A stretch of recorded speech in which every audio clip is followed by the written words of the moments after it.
Hi, I'm Bob Taybor with Developer University, and I welcome you to this course covering the fundamentals of the C# programming language and programming topics in general, designed specifically for absolute beginners to programming.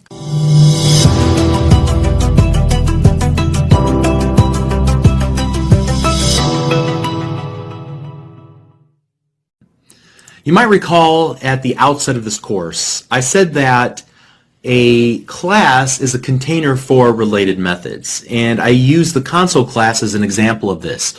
We had the console.writeLine, console.readLine, console.write, we even used console.clear, all of these methods that had something to do with working with a console window, and so I said it makes sense to put them all in the same class, the console class. Now, truth be told, I intentionally oversimplified my explanation about classes and their relationship to methods because, first of all, I wanted you to gain a little bit of confidence in yourself that you can do this, that this isn't hard. You can get your hands around it and you're going to do just fine. And I wanted to do that before we got into the topic of classes because while there's nothing hard per se about classes, they do lend themselves to a conversation about object-oriented programming, a style of programming that some beginners find a little bit difficult to grasp at first. Now, the code that you've been writing in your methods have all been defined inside of classes, right? And you've been calling methods that were defined inside of classes, right?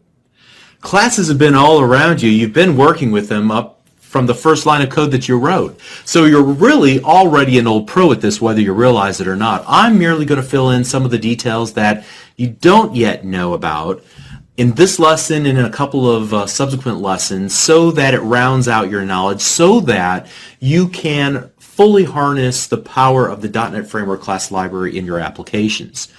Yeah, okay, maybe someday, whenever you sit down to architect some big application for some large company that you go to work for, you'll begin to think like an experienced object-oriented software developer. But at this early point in your C# experience, I really just want you to be able to do one thing and one thing well.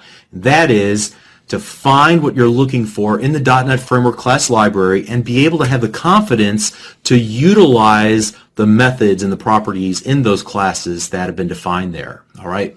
So the truth of the matter is that object-oriented programming is such a massive topic that I certainly couldn't do it justice in this course. In fact, I have a whole course devoted to it on devu.com. Again, I really just want to accomplish one thing here. I want you to know enough about classes and objects and properties and methods and things like that so that you can harness the power of the .NET Framework class library inside of your own applications. Now, the way that we're going to learn about classes and methods and properties and all that good stuff is by creating simple custom classes of our very own. So let's start by talking about creating a simple application for a car lot. So suppose that I own a car lot and I want to sell cars. And I want to build an application that helps me keep track of all the cars on my car lot. So I might need to create a number of variables to hold information about a given car because I'm going to use that information to then determine its value based on its make and its model and its year and so on, right? So I might start off by creating a couple of variables called car1 make, car1 model, car1 year, and so on in order to keep track of that information. Now, what if I need a second car in my application? Well, then I guess I could create another set of variables called car2 make, car2 model, car2 year. What if I need a third one? Well, I think you see where I'm going with this. Things are going to get out of hand pretty quickly here. Then what if I decide one day that the value of the car is not only based on the make, model, and the year, but we also need to keep track of the color of the car as well. So in that case, now I got to do a car1 color, car string, car2 color, and so on. All right, so you can see that this simply is not the right approach to keep track of information that should be collected together about a given entity. So I need a way to keep all of this data about a car kind of together in its own little container. I want to keep track of the make, the model, the year, the color, and maybe a bunch of other things too about a single car. But I don't want to have to treat it like a bunch of loose information. I need it all kind of related together. So what I'm going to do is start off by defining a class that contains 4 properties that describe any given car on my car lot. Okay, so to begin, what I'm going to do, you can see I have a project that I've already started with here, simple classes. Go ahead and pause the video and catch up with me if you like. And what I want to do is work actually outside of the first class that's already been defined in our program.cs file. So I want to work inside of the namespace simple classes, but I don't want to define a new class inside of my existing class. I want to work outside of that class here. And so I'm going to define a new car class like so. And I'm going to give it 4 properties, and I can type it all out like this, and I'll explain what I'm doing here in just a moment. Or I can use a shortcut, prop, tab, tab, and then I can use the replacement the little replacement areas by using the tab on my keyboard. So I want to make a string, tab, tab, model, enter, enter, prop, tab, tab, int, year, enter, enter, prop, tab, tab, string, tab, tab, color, enter, enter. Okay, so I've just defined a class named car with 4 properties. This car class allows me to define a data type that describes a car.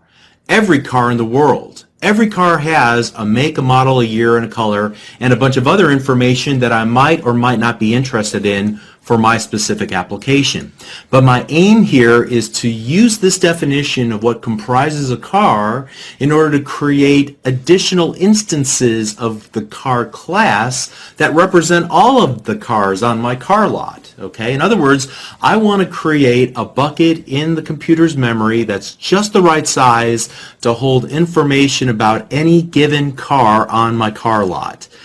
So it should contain not only the fact that it's a car, but then also the value of its make and its model and its year and its color, all kind of in one big bucket up in the computer's memory so that I can access it. All right.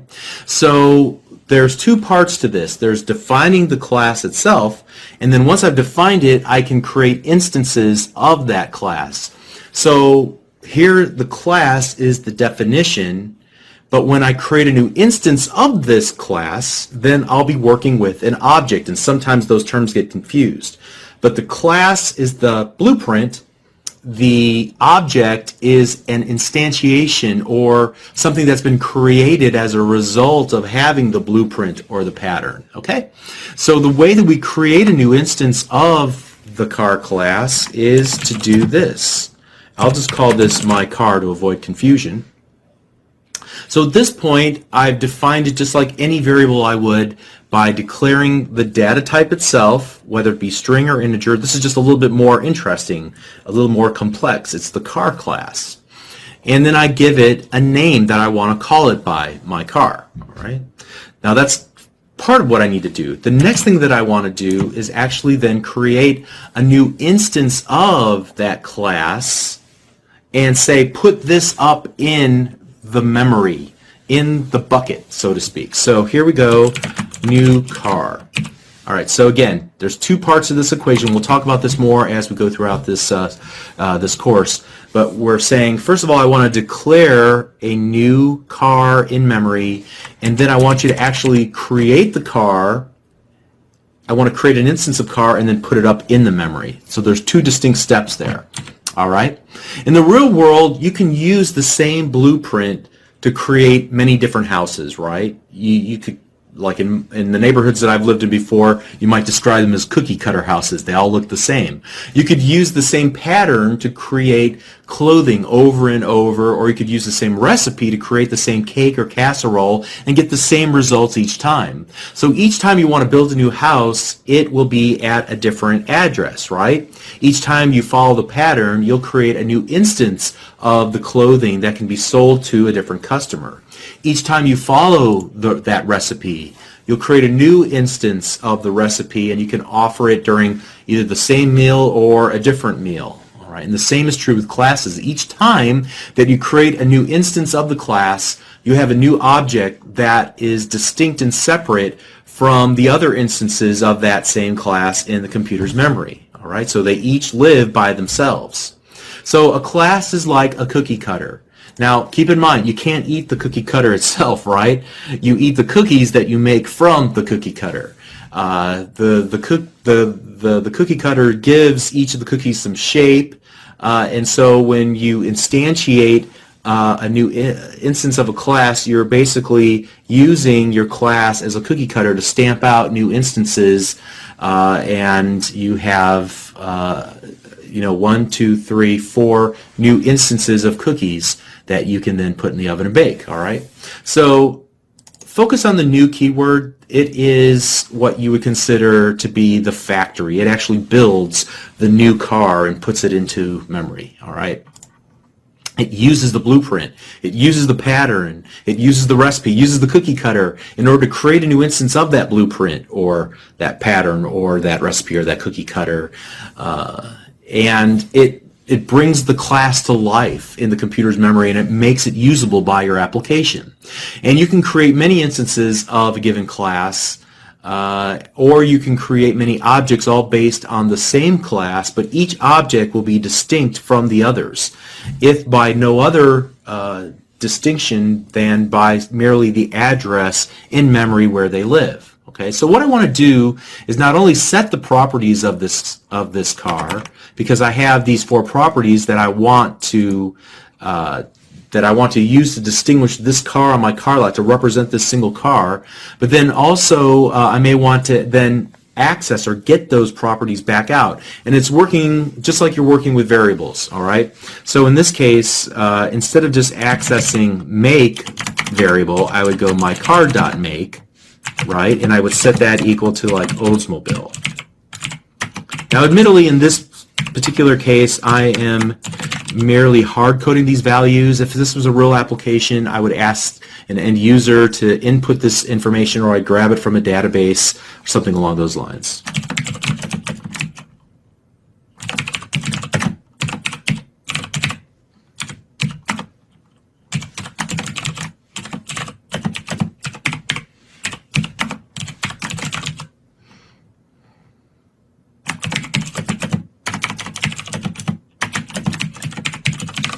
Alright, so there we have it. We have one instance of the car class, and I've set all of its properties, and now I want to get those properties and print them out in a console window.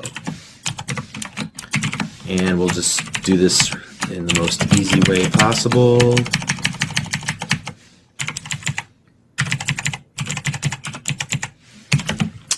And we access, or we get the values just like we set the values before, by using the name of the object dot the name of the property. So let's go make my car dot model, my car dot year, and my car dot color. Now you might be wondering, well, Bob, why did you do it that way and not car.make or car.model? Remember, car, in that instance, car, describes the class, the blueprint. But what we want to work with is one instance of the blueprint. So that's why we're calling that instance my car. It's the variable name in the computer memory that we want to work with. So let's go ahead and separate these out onto separate lines, and then finally we'll go console.readline, like so. And this should not be an exciting application at all, because we're merely just printing things to screen, okay? But at least I can show creating a new instance of a class, setting the properties, and then getting the properties and printing them out. So that's what this get and this set are for. And there are actually longer versions of to declare a property. In fact, let's just do this prop full tab. And so this is a longer, more complete version of creating a property, but I don't want to talk about it right now. There are reasons why you would want to use this, but for the most part, for our simple needs, we'll just use this abbreviated version of defining a property in our classes, okay? Now, did you notice that we got full IntelliSense support? So whenever I typed out my car dot, and I use the member accessor operator, that I'm able to see all the members of the class, the make, the model, the year, and the color, all represented as little wrench icons in IntelliSense so that I can access them, whether to set their value or get their value. Okay. Furthermore, I'm able to set values the way that I would just with normal variables by using the assignment operator. Okay. I'm able to work with the variables and write them just like I would any other variable in my system. Okay, so there's nothing all that special about it outside of the fact that they're all related to a specific instance of a class. So we've created a new data type, the car data type, and since it's a data type, we can use it just like we would any data type in our system. So if I wanted to create a little method here, private static, and I'll use the decimal data type because I'm working with going to work with dollars or money, currency, and I'm going to create a method called determine market value. All right, and I'm going to allow this to accept a car as an input parameter. And what I'll do is just, in this case, I'm just going to hard code car value to $100. Okay, and we'll leave it at that. In fact, I'll go ahead and add the M here. However, if this was a real application, someday I might look up the car online using some sort of a web service to get a more accurate value. Okay. Accurate value, but for today we're just going to hard code the value to be 100 and we'll return car value. Okay, and so here I can go determine market value. I can pass in my car and I should return back a value. So let's go decimal value equals determine market value, and then let's go console.write line, and we'll use what we learned previously to print out the value of the car, like so, and let's run the application. And you can see that it's worth $100. All right. Now notice what I did here. I used an uppercase C in car and a lowercase c in car. The uppercase C corresponds to the name of the class because I named it with a capital C. And the C# compiler is smart enough to know that, again, capital C car and lowercase c car are two different things. And this is a common naming convention to use the same name for an object if there's no reason not to, if there wasn't something special about the car, like it being in some special state. But I can reuse the word car.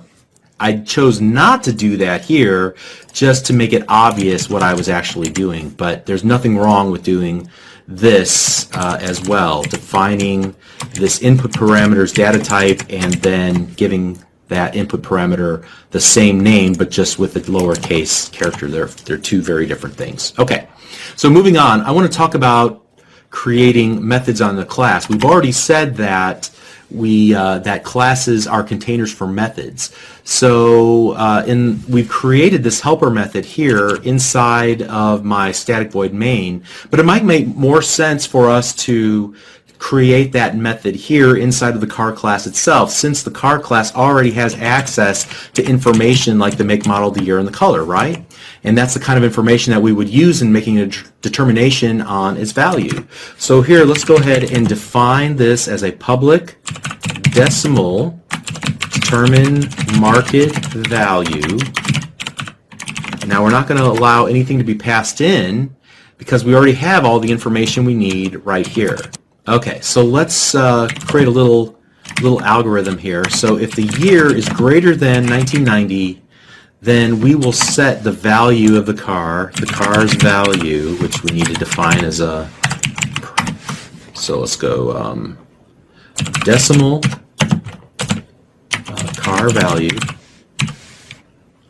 We'll set the car value equal to $10,000. So if it's a relatively new car, we'll set it to $10,000. Otherwise, we'll say the car's value is only worth $2,000. All right. So this is a very, very overly simplistic example, but we just want to demonstrate the fact that inside of an instance of the class, you're going to be able to access its properties. Okay.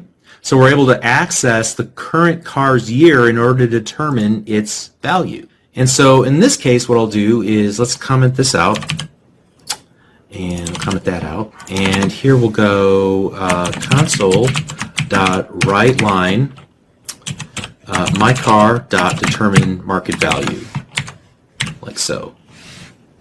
And because this is going to come back as a decimal, I'm still going to want to format it. All right. So now let's go ahead and run the application. All right, and since it's in 1986, it's before 1990, it's only worth $2,000, okay?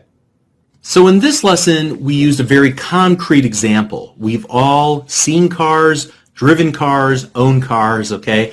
A car is easy to conceptualize and represent in a class because there's a tangible real-world equivalent. Now, my assumption again is that your main exposure to classes will be whenever you're using classes defined by Microsoft in the .NET Framework class library.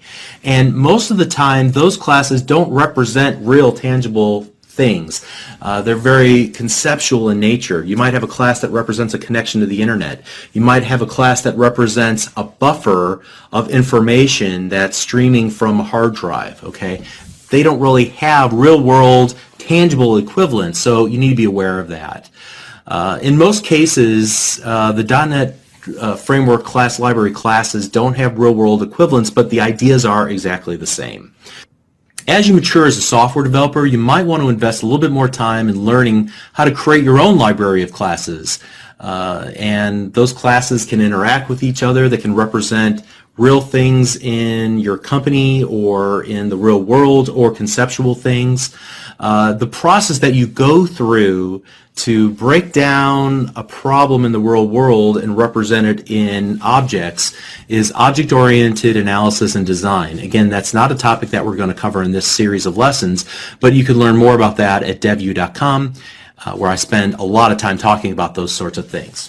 Okay, so to recap, a class is just a data type in .NET, and it's similar to any other data type, like a string or an integer. It just allows you to define additional properties and methods.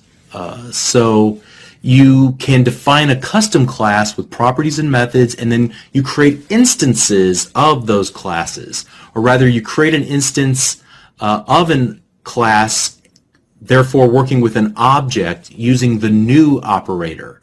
You can then access that object's properties and methods using the dot operator, the member accessor operator, right? So there's quite a bit more to say about classes. Don't worry if you don't understand everything just yet, why you even need them, how to really fully utilize them. Just make sure you understand the process that we went through in this lesson of defining a new class, creating an instance of a class, setting its properties, getting its properties, passing an instance of a class into a method, or even defining the method inside the class itself and allowing it to access its own members, like its other properties. Okay? So if you really don't understand much more than that, then you're doing just fine. You're exactly where you need to be. Don't worry. We'll cover lots of other topics related to this in the upcoming lessons. We'll see you there. Thank you.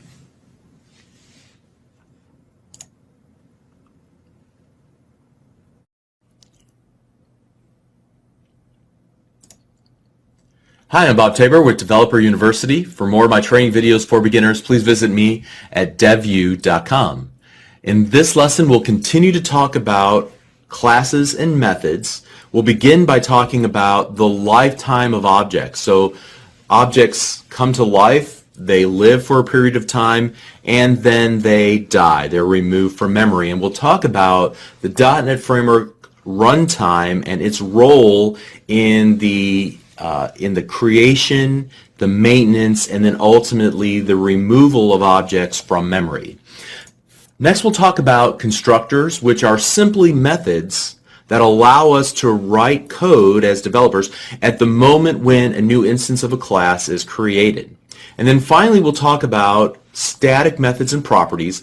That static keyword's been lingering around now for some time, and we've been using static properties and static methods throughout this course, even from our very first example. So we'll finally tackle that issue in this lesson.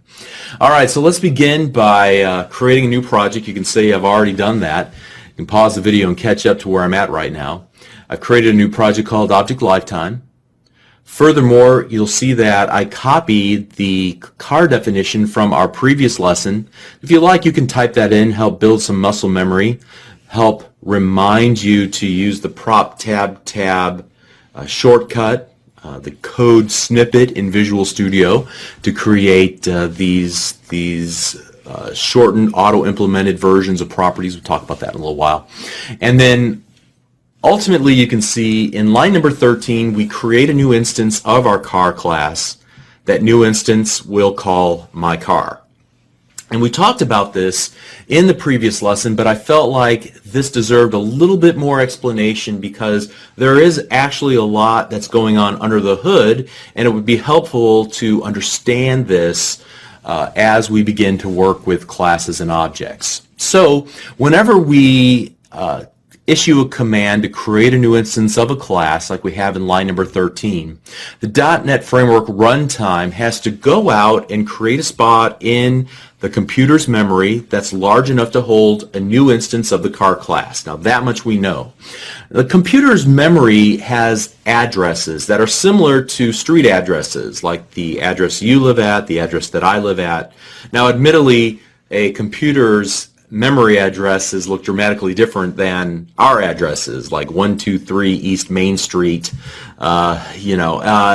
because the computer's addresses are typically represented in hexadecimal values, but they're known addresses nonetheless, and it's easy then for the computer to find something in its memory by using its address.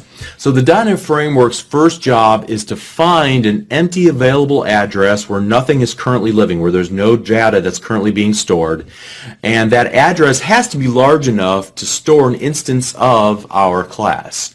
So the .NET Framework runtime will then create the object instance, and it will copy any of its values that are currently stored in that object instance up into that memory address. Then it takes note of where it put that object. It notes the address of the memory where it put that instance of our object, and then it serves that address back to us, and we store that address in the actual name of, or the instance name of our class, in this case my car. That variable is actually holding on to a reference, or in other words an address in the computer's memory where we can access that object once again. Now whenever we need to access the new instance of the car class, we merely can use its reference name. It's, in this case, my car. So my car is simply holding an address. It's simply a reference to an instance of, in this case, a car class in the computer's memory. Whenever you need to work with that instance of the car class, you just use the my car identifier, and the .NET Framework class library, the .NET Framework runtime takes care of everything else for you. It gives you the illusion that you're actually working with the object itself, but in reality, you're just holding on to a reference to an address in the computer's memory. Now there's an analogy that helps me to sort all this out in my mind, and we're going to continue to extend that bucket analogy. If that object is stored in the computer's memory, and if it's what we have equated to a bucket, an address, an area that holds on to our values, then what's returned back to us as programmers is a handle. That's what my car is. It's our handle to the bucket. And we've used that bucket analogy a number of different times, and it's served us well. But we essentially are storing values in that bucket, just like we were before, and we're holding on to that bucket using our reference to that memory area in our computer's memory. So what happens if we were to let go of the handle? Well, at that point, we'll no longer be able to get back to the bucket. We've lost the bucket somewhere in the computer's memory. The bucket will no longer be accessible to us. Now, can we ever get back to that bucket? Well, no. What happens is that the .NET Framework runtime will be constantly monitoring the memory that it manages, and it's looking for objects that no longer have any handles associated with them. So once we let go of a handle, the reference count, the handle count, I guess you could call it, will go to 0, and at that point, the .NET Framework runtime will say, I see that nobody's interested in you anymore. They've let all of their handles to you expire or to go out of scope. So that must mean that you're no longer needed, and it removes it and throws it in the garbage. And so that process of monitoring memory, looking for objects that no longer have any references to them, is called garbage collection. It's one of the core features of the .NET Framework runtime, and it's one of the reasons why it's easier to work with C# at first as a developer than maybe going directly to C++. In an unmanaged language like C++, you, the developer, may have to manage memory on your own, and sometimes you might forget that you actually are leaving things in memory and you're not cleaning them up, you're not removing them yourself, so your application might have a memory leak. Or you might have a corrupted memory region where you're using an area of memory and you forget that you're using it, so you copy something else to that area of memory.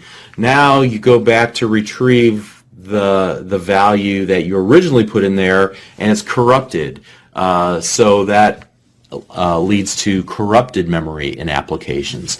You don't really get that issue so much in C# because, again, the .NET Framework runtime takes care of all the memory management for you. All right, so let's do a little experiment here. If we said that we can have one handle to a bucket, what happens if we attempt to create a second handle to the same bucket? So let me do this real quick. Let me go to my car and start setting some of the properties, like the make equals Oldsmobile.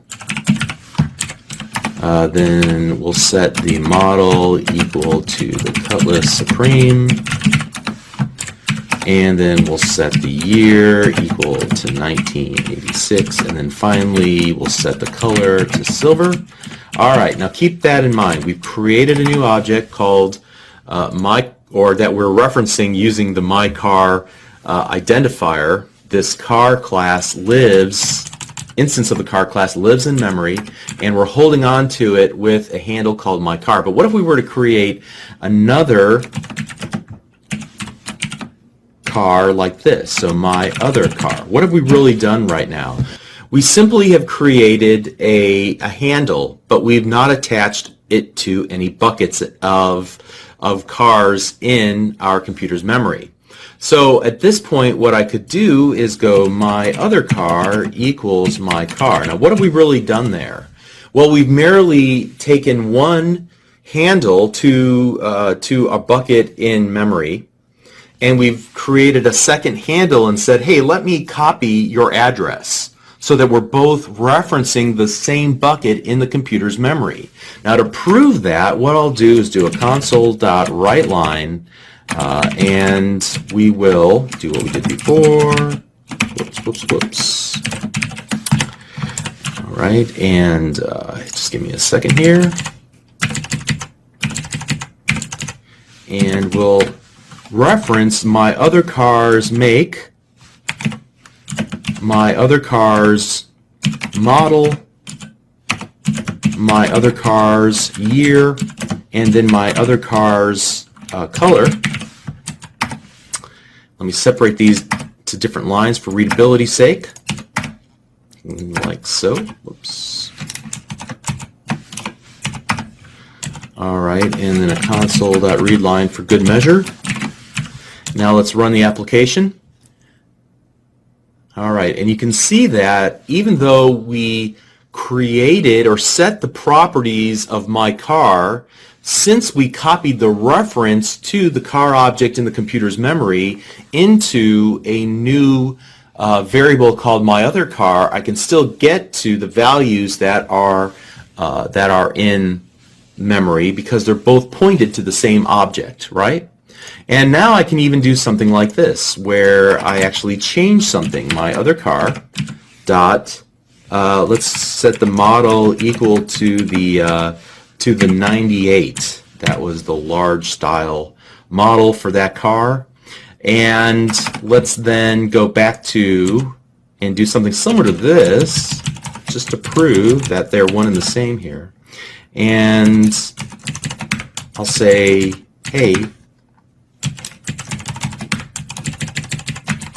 let's do that, okay? So we're going to use our reference called my other car and set the model, change the model from the value Cutlass Supreme to the 98, and then we're going to say, hey, show me what's in the my car object. All right, so now we're going to run the application, and you can see now we're printing out what's currently in my car. It's the same thing that we changed in my other car because they're both pointed to the same place. I just want to emphatically make that point here. All right. Okay, so as you can see, we have now two references to the same object in memory. We essentially attached a second handle to the same bucket so that we can use either one to retrieve the data in the bucket, so to speak. All right. If you don't like that analogy, maybe it helps to think of this in terms of balloons. So I have a balloon and I have two strings tied to the balloon. What happens when I cut the first string? I'm still holding on to the balloon, but what happens when I cut the second string? The balloon now will fly away and we'll never see it ever again, okay? So as references go out of scope, in other words, whenever the current thread of execution leaves the current code block that we're currently in, or those object references are set to null intentionally by the software developer, then the number of references to the object, the number of handles to the bucket, the number of strings attached to the balloon, they go to 0. And so here again, when the .NET Framework runtime looks through memory and finds objects that have a reference count of 0, it will remove those objects from memory. So we talked about the two instances in which the connections to the object get removed. One is that the reference goes out of scope. So whenever we create a new variable called my car, it will continue to be in scope as long as we're inside of this main method. But once we exit out of the main method, that variable goes out of scope. It's no longer available for us to access any longer. The same would be true if we created a method, a different method, and defined a variable. And as soon as we go out of scope of that method and we have finished executing all the lines of code in that method, then any of the variables that were declared inside of that method go out of scope. And in this case, we would lose then any references to the objects that we created in the context of that method. All right? So that's one instance in which we'll lose references to objects that we've created. But the second is if we, as the developers, actively take a role in cutting the strings or removing the handles from the buckets in memory. And the way that we do that is by setting our objects equal to null. The value null is not 0 and it's not an empty string. It just means indeterminate. In this case, what we'll do is go here and we'll set my other car equal to null, like so. And when we do this, now we'll remove one of the handles to the bucket, so we're back to just one handle in the bucket.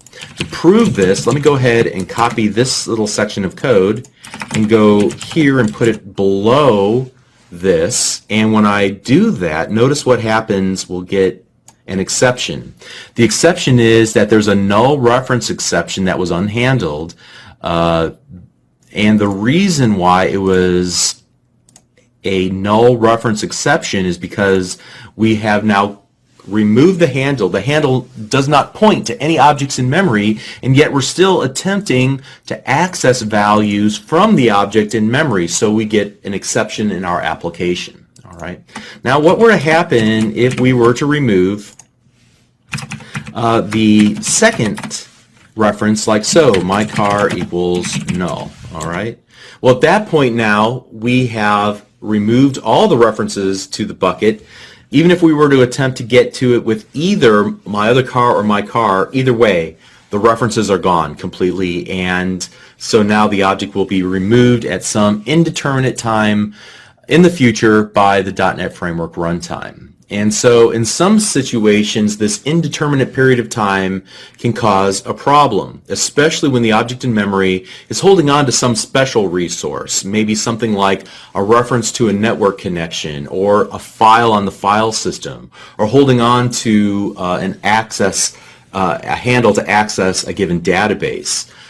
So again, we don't know exactly when the .NET Framework runtime will actually execute the garbage collection step, and that might pose a problem in certain situations. In these cases, you would want to use a more deterministic approach to requesting that .NET removes the object from memory, and if necessary, will finalize and clean up anything that needs to happen inside of that object to completely get rid of it in the computer's memory. So in these cases, you want to learn about deterministic finalization. That's a little bit of an advanced topic, so we're not going to talk about it in this series of lessons. Just keep in mind that whenever we set reference to null, or whenever we go out of scope, we will be removing all the references to our objects, but the .NET Framework runtime itself figures out when it's ready and willing to remove those objects from memory completely. In most cases, that's not a problem. Occasionally, you're going to run into a situation where it is a problem. Know that there is a remedy for it called deterministic finalization. Okay, so that should suffice our explanation of really what's going on whenever we create new instances of objects, how objects are maintained in memory, and then at what point they're removed from memory. So let's move on and talk about constructors. And I said at the very outset that a constructor is merely a method that allows us as developers to execute code at the moment that a new instance of a class is created. So there's something really subtle about what's going on here in this line of code, line number 13. Did you notice that whenever we use the new keyword and we give it the name of the class that we want to create a new instance of, that we're also calling it using the method invocation operator? Why do you suppose that is? Whether you realize it or not, you're calling a method whenever you create a new instance of a class, and that method is referred to as a constructor, and it allows you, the developer, the option. You don't have to do this, so it's an option to write some code at that very moment whenever a new instance of a class is created. So constructors can be used really for any purpose, but typically they're used in order to put that new object into a valid state, meaning that you can use it to initialize the values of the properties of that given object, and so it's immediately usable. Now, let me give you a really quick example here. Let's say that you want to create a constructor that would allow you to set a property of the car at the point whenever you create a new car class. So that property is available immediately in the very next line of code whenever we begin to work with it here in line number 15. So whenever you actually want to create a constructor, you would go and create something like this. Public car. And in this case, what I'm going to do is simply set the make property to Nissan. So by default, whenever we create a new car class, we're going to set one of its properties, the make property, to Nissan. All right. Now let me say this as well. You might see the keyword this used. The this keyword is optional. It refers to this instance of this object, and it's just to help clarify where this variable name or this name is coming from. When I see the this keyword, I automatically think, oh, that's part of the declaration of the class itself. It's saying that you want to access a member of this class that's been created, okay? But as you can see, it's kind of faded out in my text editor. It might not be in yours, which lets me know that I could actually remove this. It's not necessary, all right? So you might see that, though, in other people's code. Just understand what that is. All right, so now if we were to go ahead and create a new instance of the car class, here's what I'll do. I'll actually comment out all of this code, like so, and then I'll comment out the code that we know will break the application. Well, we can leave the rest of it, I suppose. Now whenever we run the application, notice that the very first item that is displayed is the make of the car, and it's set to Nissan. So I didn't set any other properties. That's why we didn't get any other values there in the printout, but hopefully you can at least see how we go about creating constructors. Now, admittedly, it may not make a lot of sense right now why you'd want to do this, but I'm showing you the technique you'd use, not the rationale necessarily. But the rationale is simple. What we would typically do here is to put any new instance of an object into a valid state. So you could load values into the various properties of your class from a configuration file or from a database or some other place in order, again, to get that object into a valid state so that it's immediately usable at the point of whenever it's instantiated. All right. So let's go ahead and talk about overloaded constructors. You'll see this frequently whenever working with objects in the .NET Framework class library. So just like you can create an overloaded method in your classes by changing the method's signature, in other words, the number and the data type of the input parameters for the method, you can do the same thing with a constructor. You can create an overloaded constructor. So what I'm going to do is create an overloaded constructor here, like so. Now, at this point, the method signatures are the same, so I'm going to get a little error here. But to modify that, I will merely add at least one input parameter of type string. But I'll go ahead and do them all as well. So, and then here in the body of the constructor, I would just do make equals make. So this capital M make is in reference to the property itself. This lowercase m in make is the name of the input parameter. It's a good convention to use the same name for readability's sake and for your own sanity. You don't have to do it this way, but just keep in mind that uppercase m and lowercase m are create two different items in as far as C# is concerned. Okay, so it's not confused. You might be confused, but we'll be able to handle this just fine. Okay.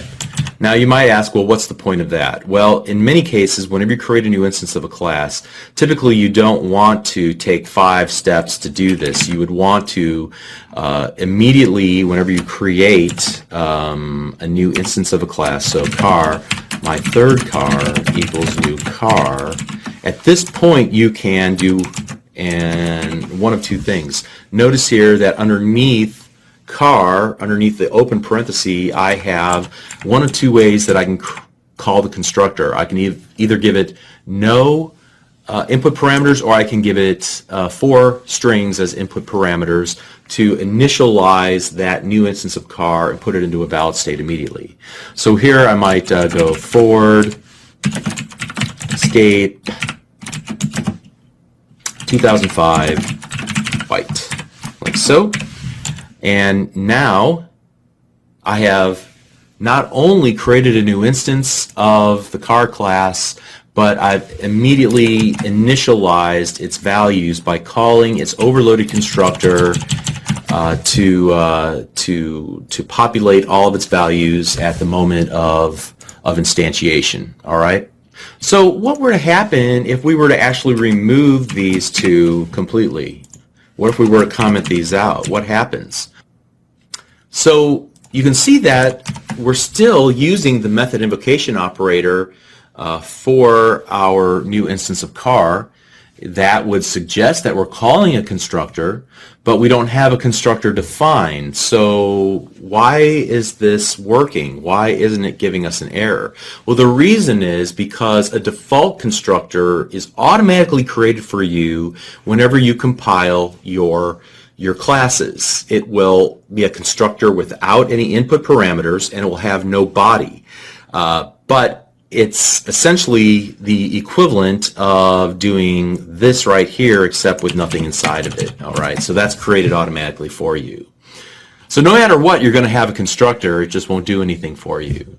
The implicit default constructor has no input parameters, no method body, but it allows you to make calls and create new instances of classes in a consistent way. So it's actually just generated for you, again, at compile time. Of course, by defining it yourself, you're taking control of the process of instantiation. All right, so let's talk about the static keyword now. You've seen static around since the very beginning. I said let's ignore that for now. We created our own methods, and I said we have to use the keyword static. I'll explain later. Well, now is the time. So I want to ask a question. Did you ever notice that whenever we were working with the console window, we never had to create an instance of console, the console class, in order to call its methods, right? And that it combined with the fact that whenever we wanted to work with date time, we could get to this moment in time by using the datetime.now property, but we never had to create an instance of datetime. Furthermore, whenever we were actually working with arrays and we wanted to call the reverse method, do you remember we did array.reverse and then we passed in the array itself? How is it that we were able to use the reverse method without creating an instance of the array class? Well, in each of these cases, the creators of those classes, or specifically those methods, adorned their methods with the keyword static, which means that you do not have to create an instance of the class in order to utilize that method. In some cases, they may have defined an entire class as static, meaning that all of its properties and methods were static. So you can create your own static methods and classes as well. Again, the objective here at the very outset is to just help you utilize the .NET Framework class library.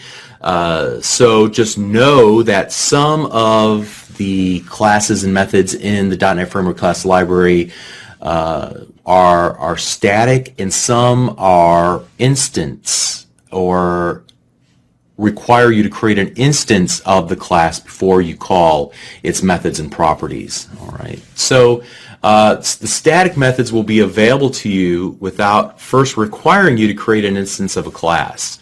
So just so you can see how this works, we can create a static method on our car class, like so. In this case, we'll go public static void my method.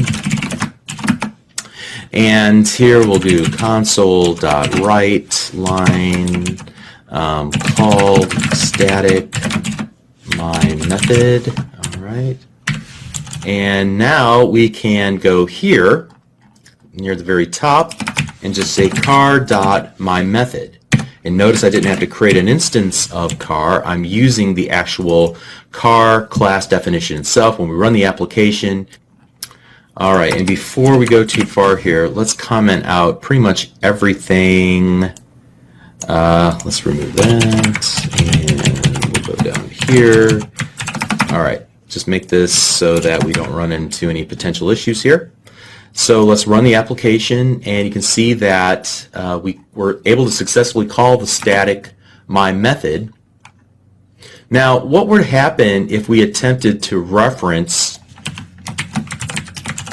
one of the properties in our class? So let's just print out the make property. Notice that I immediately get a red squiggly line beneath the word make. It says that an object reference is required for the non-static field method or property called car.make.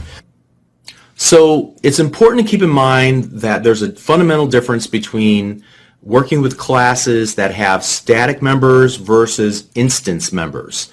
Instance members are the things like we've been working up to this point, where we have a series of properties that describe a single instance of a given entity, like a car. There might be methods that operate on a single instance of a car, like the constructors that we saw. Whereas a static member, like a static method in this case, they don't really operate on any single instance. They're more like utilities. You can call them at any time. They don't depend on the state of a given instance of the class, or even the application itself. They can be used at any time because they're not really tied to one specific car. They're true of all cars and can be used at any time. All right, so static members versus instance members. Just keep those two clean in your mind. Now, you might want to ask the question, why would you ever create a static member like a static method? Well, that's a bit more complicated. That might require a longer discussion of things like design patterns, which are common solutions to common problems for software developers, or coding heuristics, which are more the best ways to go about solving problems. I just want you to know that there's a fundamental difference between static members in a class and instance members of a class, and it's easy to recognize them. If it's a static member, it'll have the static keyword, okay? And in which case, you cannot reference any instance members, like instance properties or even other instance methods that act on instance properties, all right? They require an instance of the class to operate. So just know that there are these two types of members in a given class, and that you're going to encounter both whenever you're working with the .NET Framework-based the class library. And why you would use one or the other, well, that's really, again, another story. I would say this, that typically I would recommend that you don't mix and match them in the same class. Clearly not everybody agrees with me, because you'll find that many times. But it's not really important at this point to understand why you would use one over the other. Just know that that possibility exists. That's why you don't always have to create an instance of a class before you use the members of its class. In this case, a given method. All right, so let's recap what we talked about in this lesson. We began talking about the lifetime of an object, how we create a new instance of an object, what that's doing in terms of creating an area in the computer's memory, returning back to us an address, a reference to that object in memory, what happens during the lifetime of that object, and ultimately what happens whenever we remove all of the references to that object. We talked about the role of the .NET Framework runtime and how it's keeping track of the number of references to objects so that it can perform garbage collection on objects that have no more references to them in memory, as a means of keeping things clean and making the memory available to other applications, or even our application again. We talked about constructors and how developers can use them to put a new instance of an object into a valid state at the point when that object is created. Then we talked about the static keyword. We looked at some usages of static members inside of the .NET Framework class library. We looked at creating our own static member, this main or this my method. We talked about the difference between static members and instance members, and how it's really oil and water. You can't mix the two, and why that is. We didn't really talk about why you would choose to use one over the other. However, that's, again, a topic for another day. So hopefully all of these concepts make sense. If not, don't continue on and hoping that you'll just catch up to them at some point in the future. Make sure you thoroughly understand this before you continue on. Okay? If you are continuing, great. We'll see you in the next lesson. We'll see you there. Thanks.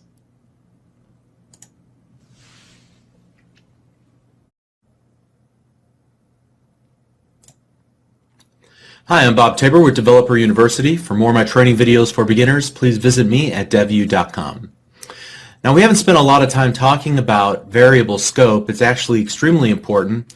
We recently learned that it also impacts the lifetime of objects, so we want to spend a little bit more time really making sure we understand the scope of the variables, whether they be variables holding simple types or references to complex types in our applications. And not only do I want to fully explain that, but then I want to use that as a launching pad to explain keywords like public and private that we've seen several times in our course up to this point, but I haven't really talked about. Before we talk about that, let's talk about variable scope. So let me start by saying that whenever you declare a variable inside of a block of code, that variable is only alive for the life of that code block and any of its code blocks, any of the interior code blocks or code blocks inside of that code block. Meaning that when the code block is finished executing, the variable that was defined inside of that code block is no longer accessible and its values are disposed of by the .NET Framework runtime. So we'll start by looking at how that is impacted by common code blocks that we've been working with up to this point, and then we'll use that and expand beyond there. So you can see that I've created a project called Understanding Scope, and you can pause the video and catch up with me. I want to create this project and focus on testing how variable scope works, and so I'll start with a pretty simple code example. Again, the concepts that we talk about also apply to object references, not just variables that hold simple strings and integers. All right, so let's start by creating a simple for iteration statement, and we'll just loop through 10 times, and we'll do a console.writeLine containing the value of I, and then here we'll do console.readLine so we can see our results, and we'll run the application, and as we would expect, we can see values from 0 through 9. Now, what if I wanted to access the value of I here right after the closing curly brace for the for statement? We'll notice that I'll get a red squiggly line under I, and if I hover my mouse cursor over it, it says that I does not exist in the current context. Why? Because I is now outside of the scope of its definition. We defined I inside of the for loop. It's available inside the for statement itself plus in the code block below it, but not outside of either of those. All right, so we'll have to comment that out. So second, let's start, we'll continue by going and creating a string of j equals empty string. And what we'll do inside of our loop here is just go j equals I dot toString. Now let's go outside of our loop. Will we be able to access the value of j? So let's go outside of the for, and will we be able to actually print to screen the value of j? All right, we are not getting any errors, so let's run the application. And you can see that the last value that was inserted into j was the value 9. Since we defined j outside of the scope of this code block, of the for statement and its code block, we can access it inside of that code block and outside of that code block as well. All right. Next up, let's look at something like this, where we'll actually create what's called a field or a private field. So we'll go private static string k equals, and a private field is sort of like a property, except it's private in nature, but it is available to all of the members of the class. So we should be able to see k inside of our for loop. So let's do I.toString. We should be able to see it here as well in the outside of the for loop, like so. Let's go ahead and run the application, and you can see that second console.writeLine will also display the number 9. But the real question is, what if we were to create a helper method, static void, and we'll just call this helper method, And here we'll go console.writeLine, and we'll say this is the value of k from the helper method, and we'll do that. Now, here we'll call the helper method like so.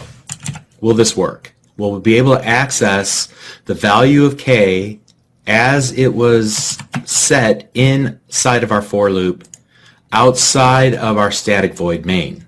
Let's run the application, and you can see that we can, in fact, get the value of k from the helper method. Why? Because k was defined at, I guess you could say, the class level. It is a sibling to static void main and static void helper method. Therefore, it's accessible to each of these as well as any of their inner code blocks. All right? Hopefully this is starting to make sense. Let's go inside of the for loop now, and here what we'll do is a simple if statement. So if I is equal to 9, so on the very last run of this, then let's declare a string called L, and we'll set that to string, the I to string, and then outside of that we'll go console.writeLine the value of L, and as you might anticipate, we will see that L does not exist in the current context. Why? Because we declared the value of the string variable L inside of the if statement's curly braces. Outside of those curly braces, it's no longer accessible, so we have to comment that out. All right? So hopefully this solidified in your mind many of the combinations that we can use in determining whether something's in scope or out of scope. And if you had any confusion about this, hopefully that cleared it up a little bit.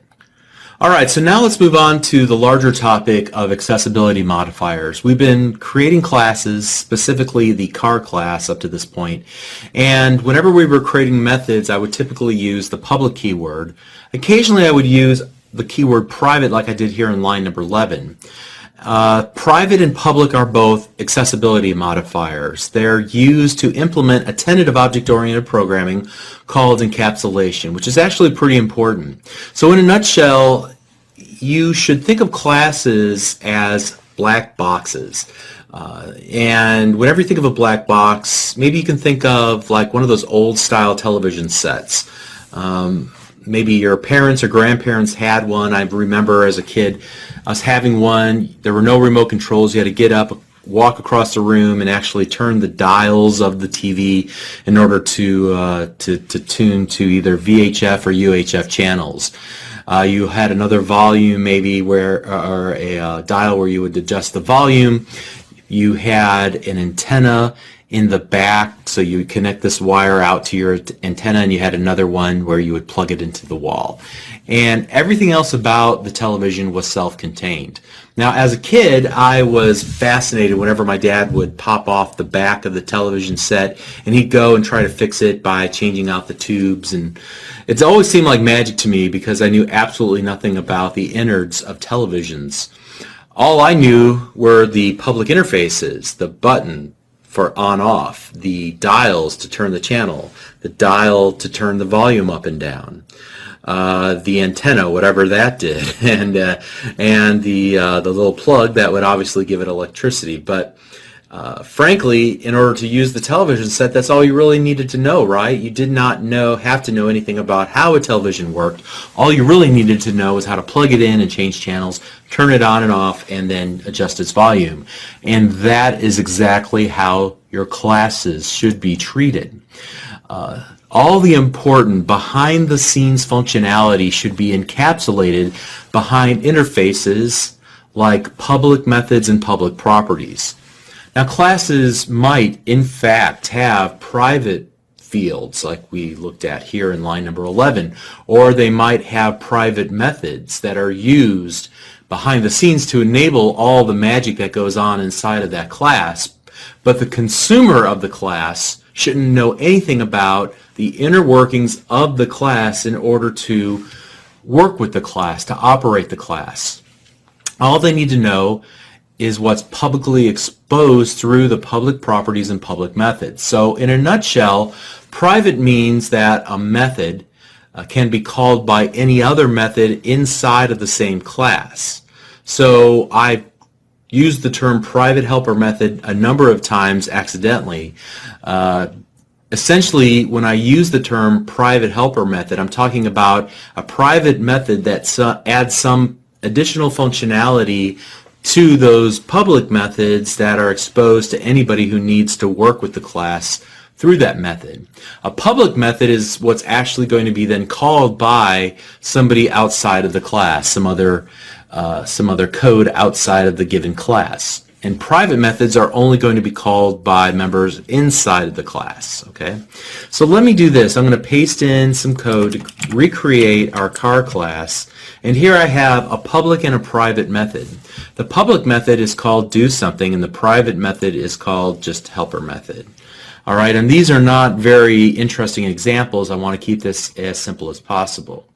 Now, from the outside of this car class, let's just kind of roll this whole thing up here and save it. And now whenever I want to go here inside of my static void main, I might want to work with the car class. So I'll go car, my car equals new car. And then I'll do my car dot, and notice that I can only see the public method do something. Now, I might happen to know there are other methods also inside this class, but I can't see them from outside. Their visibility is hidden to me because they're marked as private.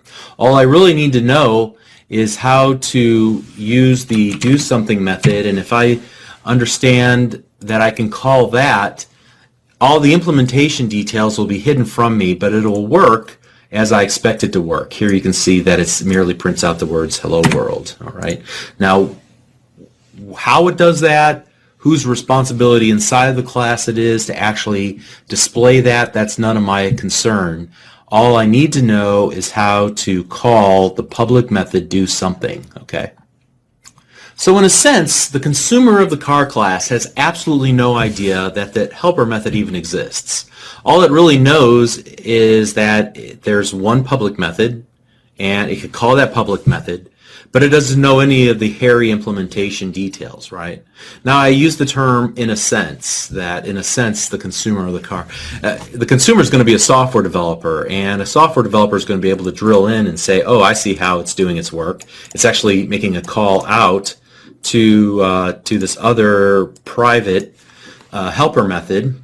And so, you know, there is a sense in which it is public to developers, but it's private from the perspective of the consumer, which is this main method. It can only see the do something method, not the private helper method. Okay, that's all we really mean here. Now, admittedly, this is extremely mundane. It's a simple example that's only real value is to illustrate the notion of encapsulation, that we typically want to hide the implementation of our classes behind well-known public interfaces, in this case, a friendly method called do something. And the purpose of this lesson is to better understand the notion of scope, because we said that once variables, especially variables that contain object references, fall out of scope, their objects will be garbage collected. Furthermore, it's important to understand that there are parts of classes that you have access to and parts of classes that you don't have access to. Now, if you ever decide that you want to create your own custom classes someday, even a library of classes that represent the business domain of your company or of your specific application, it could be a game, you should strive to expose public methods and give a simple, straightforward, obvious way to call the public methods from your class, but keep all the other helper method, all the other internals privately tucked away and not available to prying eyes. So you don't want a developer to simply go fiddling around inside of all of your methods and use your class in a way in which it was unintended. You want to give them a way to use your class properly through the methods that you've designed and that you've made available through public interfaces. And this also will help to remove any ambiguity in the usage of your classes. And it should be much cleaner as well. All of these things were under consideration whenever the developers built the .NET Framework class library. In the .NET Framework class library, methods and properties are exposed using the public keyword.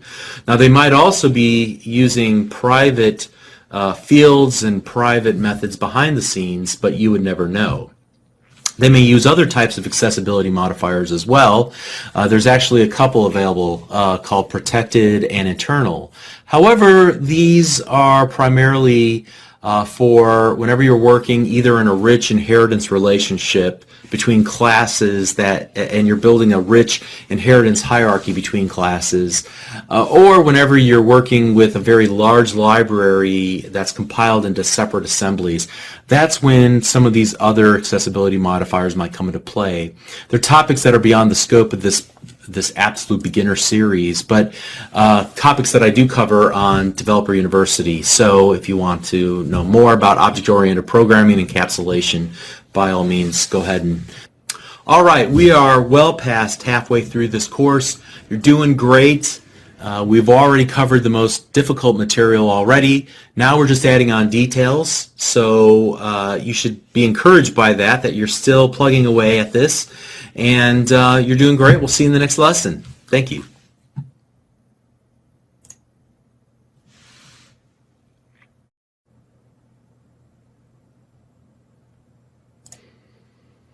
Hi, I'm Bob Taybor with Developer University. For more of my training videos for beginners, please visit me at devu.com. Previously in this course, I said that the .NET Framework class library is merely a collection of classes, each containing methods filled with functionality that we can utilize in our applications, but we didn't have to write. Microsoft has spent tens of thousands of man-hours building and maintaining this library of code, and we can benefit from it by merely calling into its classes and methods inside of our applications. Now, the Framework class library is massive. Thousands of classes, each with their own set of methods. And so the developers of the Framework class library wisely decided to split this library of code up into multiple files. Just imagine if you had to load the entire library into memory every time you wanted to run your application. First of all, it would be excruciatingly slow, and then secondly, it would probably take up the majority of your computer's memory. And so they split up the code into multiple files. These code files are called .NET assemblies. In fact, even the applications that we build, they're ultimately compiling into .NET assemblies. As you can see, I have a new project called Assemblies and Namespaces already open. I've added 2 lines of code. If you want to pause the video and catch up, that would be great. In lines 13 and 14, I'm merely printing hello world to the screen and then pausing the execution of the application. However, even in this application, a executable .NET assembly is being generated the very first time that we run the application while we're debugging. So now, if you want to take a look at what happens, go to your projects directory, and inside of the project folder, you'll see that there's a bin directory. We avoided this very early in this course, but now I want to talk about it briefly. The bin directory will contain both a debug and a release version, ultimately a release version. The debug version will contain additional files required by Visual Studio to connect to the execution of the compiled executable. This allows us to step through the execution and pause the execution line by line in the Visual Studio debugger. Now we can additionally then, after we've created our application and thoroughly debugged it, we can say I want to create a release version of the application, then go to Build Solution in the Build menu, and it will create a version of our application without any of those debugging symbols, without that connection to the debugger. If you look at the file system, you might be a little confused to see that it also has a lot of those extra files in there, but they're basically ignored. But that is what's going on behind the scenes. Notice that in each of these cases, we're building an executable file that will run, and we could even just double click it and run the application from here like we did before, right? Now that is different from the type of .NET assembly that allows you to create a library of code that can be shared across multiple projects. In that case, you'd be compiling a project into a .dll file extension. And we can create a code library. I'll show you how to do that in another video.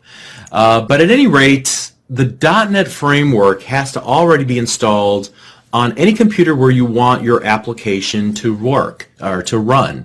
Fortunately, basically every copy of Windows already has the .NET framework runtime and the class libraries installed in a location that's globally accessible called the Global Assembly Cache. And so every .NET application can reference the same set of assemblies in that one spot on your hard drive. Now you might say that whenever you build your application and set up your application, you may not realize that by choosing to create a file new project and then selecting the console window project template, you were actually creating references to those files in the .NET Framework class library. That's one of the functions of the setup routine for a project template. So if you take a look at the references node underneath your project in the Solution Explorer over here on the right hand side, you'll see that there are some references already to these things like system, system.core, system.data, system.net, and so on. All right. Now, we'll talk about what these are in just a moment, but that's indicative of the fact that we have references into files of the .NET Framework class library that the creator of the console window application thought we might find useful at some point. All right, so we'll come back to that in just a moment. Now, sometimes you'll need an assembly from the .NET Framework class library that has not been referenced, and I'll demonstrate how to do that in an upcoming lesson. Or perhaps you need to add a reference to an assembly created by a third party, maybe even yourself. I'll demonstrate not only how to create your own class library, but then also how to create references to third-party assemblies as well. Again, there are tens of thousands of classes defined in the full .NET Framework class library. In a few cases, the same class name was used, or at least there was the potential for it to be used. And so when that happened, the creators needed a way to be able to tell one class from a different class. And so they introduced the notion of namespaces. And namespaces are like last names for your classes. So think about your name or my name, for example. Somebody might say Bob loves coffee. And you might say, well, which Bob? There's like a billion Bobs in the world, right? But if somebody were to say Robert Theron Taybor likes coffee, well, that narrows it down. I'm pretty sure that I'm the only person in the world that has that combination of first, middle, and last name, all right? So I could either use the full name, Robert Theron Taybor, to reference one person, or once we understand the context of who we're talking about, maybe we're talking about only people in this room, then you might say, well, Bob likes coffee, he's the only Bob in this room, so they must be talking about Bob, right? So the same idea works with your code. We could use the full name of the classes that we need inside of our application. So for example, the full name of the console class is actually system.console.writeLine. All right, or the system.console class, right? That's the full name of the class, and then we're calling the method in that class.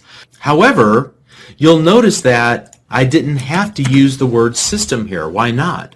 Well, because we used a using statement at the very outset of this code file, which says, I want you to look inside of these namespaces.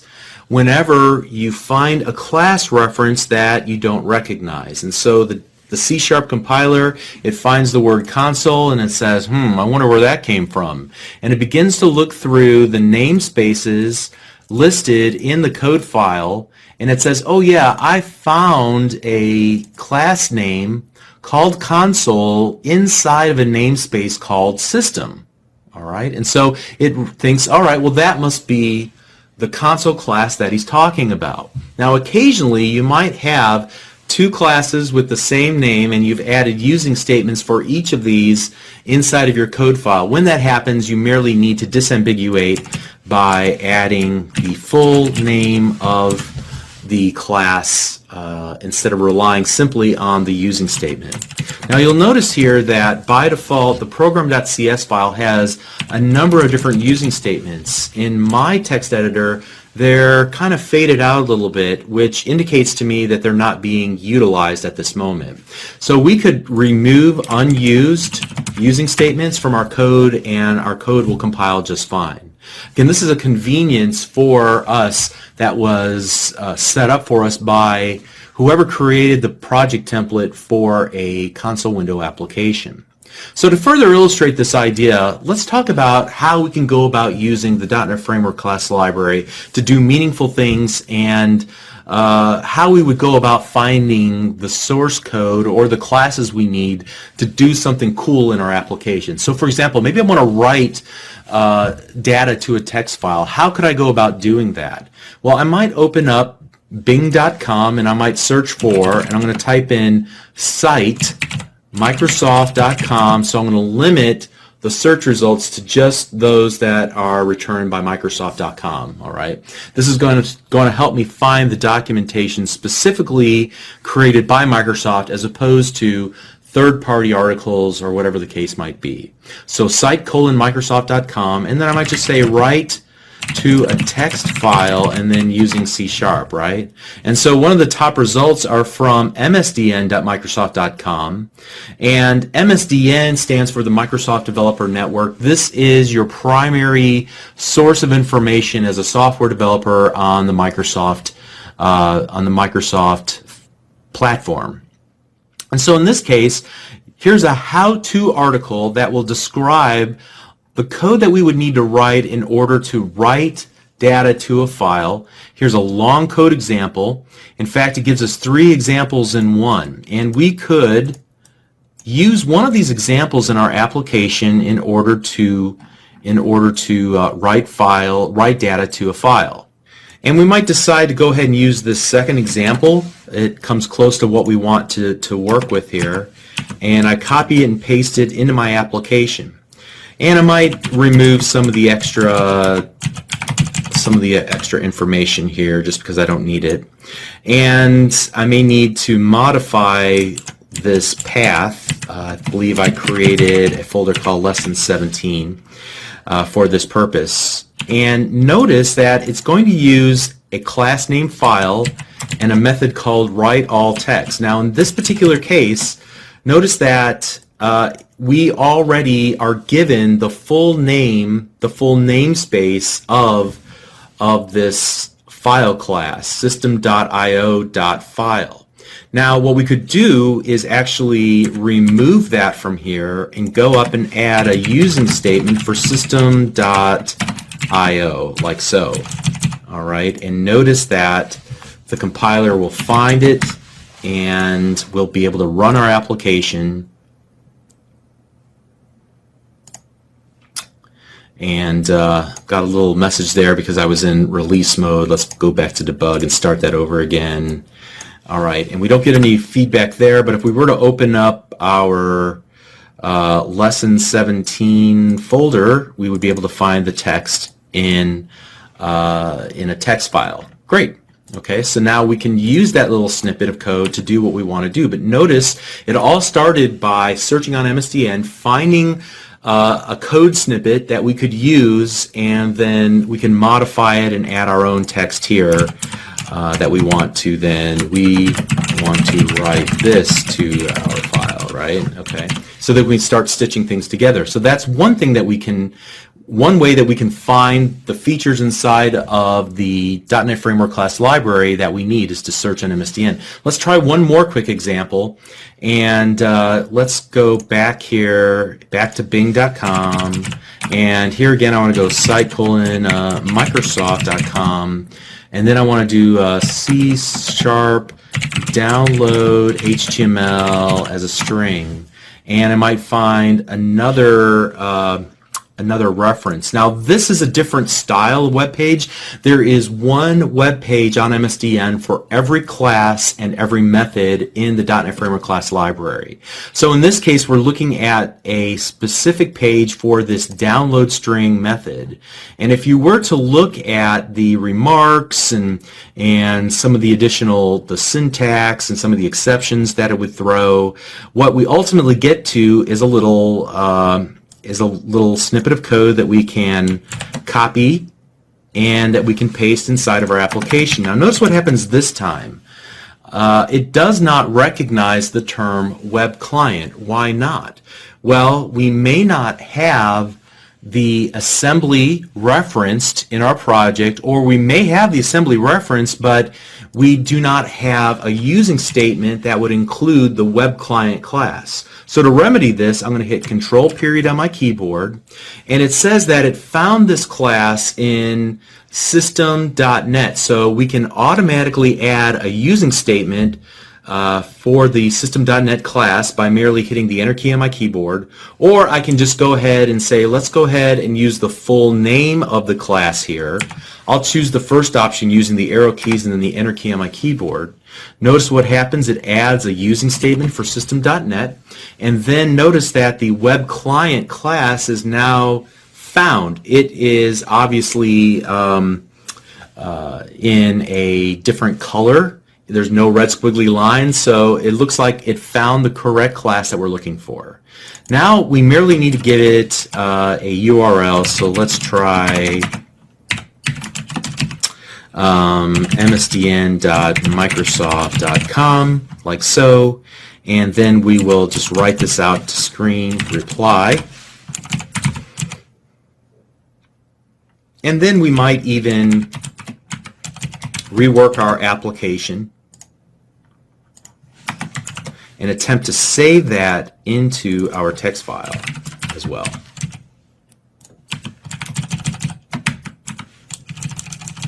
All right, so let's see what we get here. Hopefully this will work. We'll run the application. All right, it took a moment, but it loaded up a bunch of HTML into our console window. We can see the closing body and the closing HTML tag.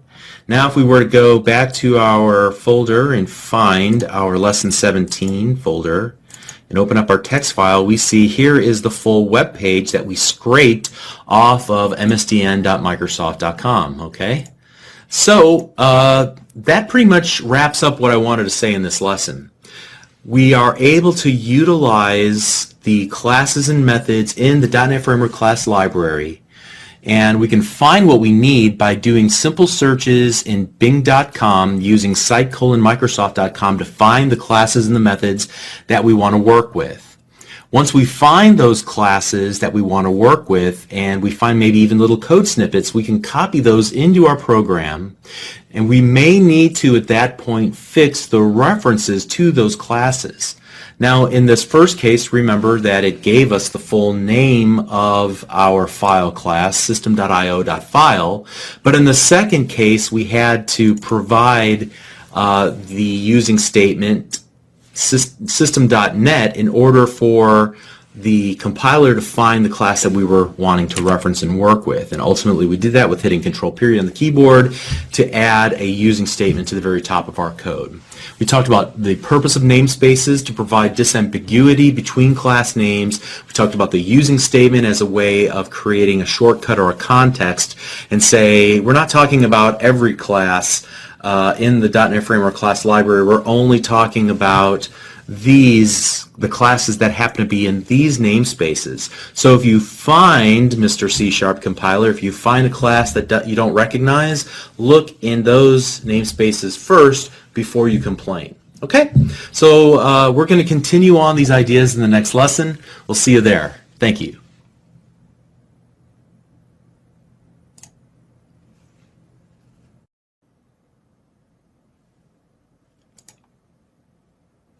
Hi, I'm Bob Taybor with Developer University. For more of my training videos for beginners, please visit me at devu.com.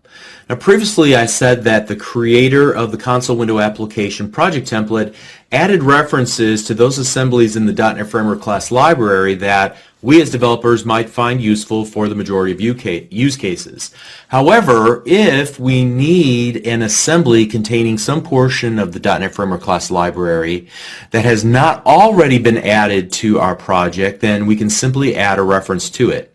So this is one of three ways that we'll demonstrate on how to add a reference to an assembly. The first being an assembly from the .NET Framework class library. Now there's a number of different ways to go about this. The easiest way, I think, is to go to the Solution Explorer and then right-click on References and select Add Reference. And here you can see there are a series of, tabs along the left-hand side that would allow us to choose from the various types of assemblies that are available to us. We want to choose the framework, and these are all of the assemblies that are part of the .NET Framework class library. All right. Now, and you can see that there's already check marks next to a number of the system.this, system.that, system.net.http, and these contain a number of different classes, each with many methods, and these are just automatically accessible. If we needed something that is not contained here, then we could choose, for example, to just select a check mark next to the one that we want to add to our project, system.net, and click OK. And you can see that it's added a reference to system.net into our project in the Solution Explorer. Now we can reference any of the classes and utilize any of the methods in that particular assembly. Okay, so that's one way if we need to access some part of the .NET Framework class library. Now, in addition to that, there are libraries that are created both by Microsoft and there are libraries that are created by by open source contributors, other companies that are provided for free for very specific purposes in our applications. And so these are often common features that many applications need. That's why they've been open sourced. However, they're available through a special tool called NuGet, which is a repository that's maintained by a foundation supported by Microsoft, but ultimately its own entity. All right, and so there are a number of different ways to work with NuGet in Visual Studio. I'm going to choose the visual way to do it, and I find that to be the easiest for those who are just getting started and for me because I'm a more visual kind of person. There's also a textual almost command line style interface that would allow you to do similar sorts of things and even script these things. So let's go to the Tools menu and select NuGet Package Manager and then Manage NuGet Packages for Solution. This will open up a tab. Undoubtedly, no matter what you see on my screen, it'll look different on your screen because this is going under active development for the last few years, and it has changed frequently. Now, if there were a package that we wanted to add to our solution, we could simply search for it. Typically, we can learn about these sorts of things through blog posts and what have you. Say, for example, I wanted to access a database from my console window application and I wanted to use the Entity Framework API from Microsoft. It's available as a NuGet package through this Manage NuGet Packages for Solution dialog. So I can select it. I can select it as one of the options. You can see it's one of the most frequently downloaded. Furthermore, I would then choose which project in my solution that I wanted to add it to, and I can choose the Install button. There's some other options as well. I'll leave you to investigate those on your own. I'm going to go ahead and click OK. I agree to the terms for using the Entity Framework. And in this particular case, it installed just a number of references to assemblies and copied them down locally to my computer. Now, depending on the type of package, it could not only contain .NET assemblies, but also sample source code files. It could actually run macros inside of Visual Studio. It could include things like style sheets and HTML, and even graphical assets that it will include your project.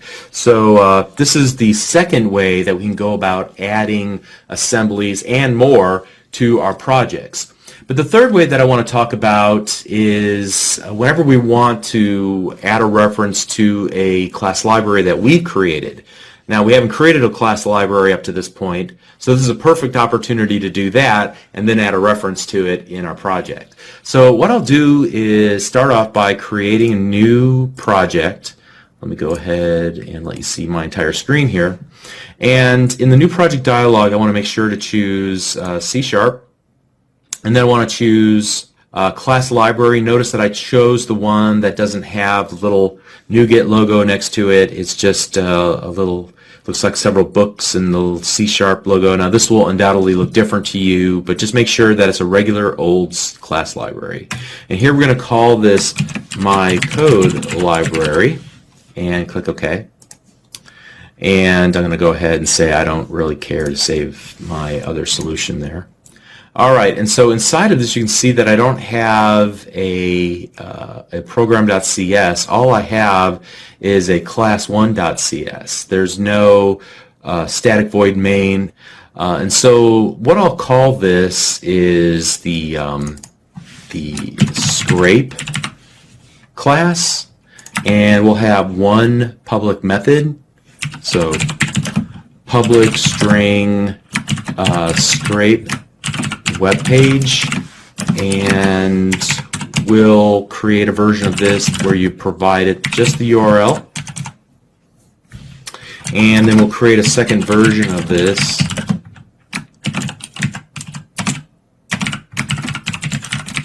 where you provide the URL and a file path.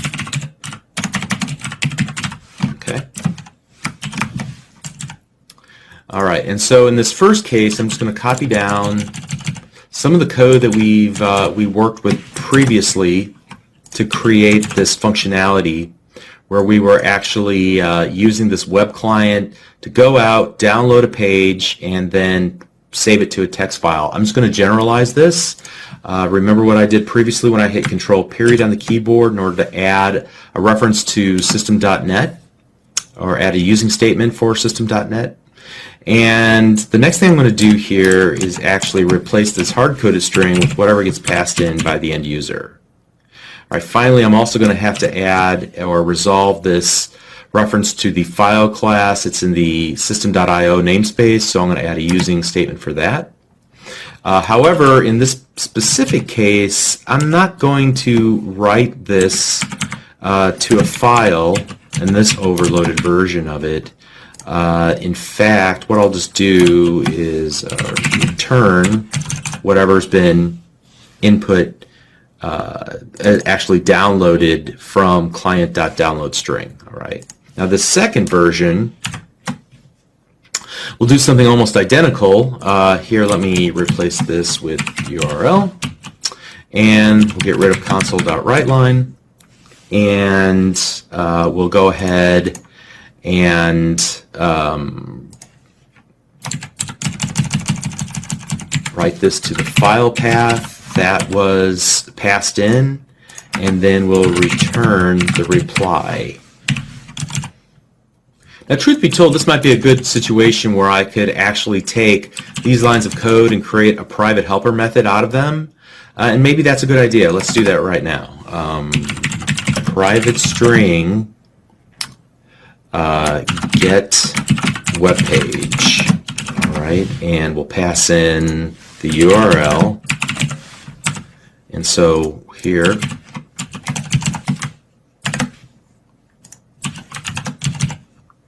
and now both of these can just call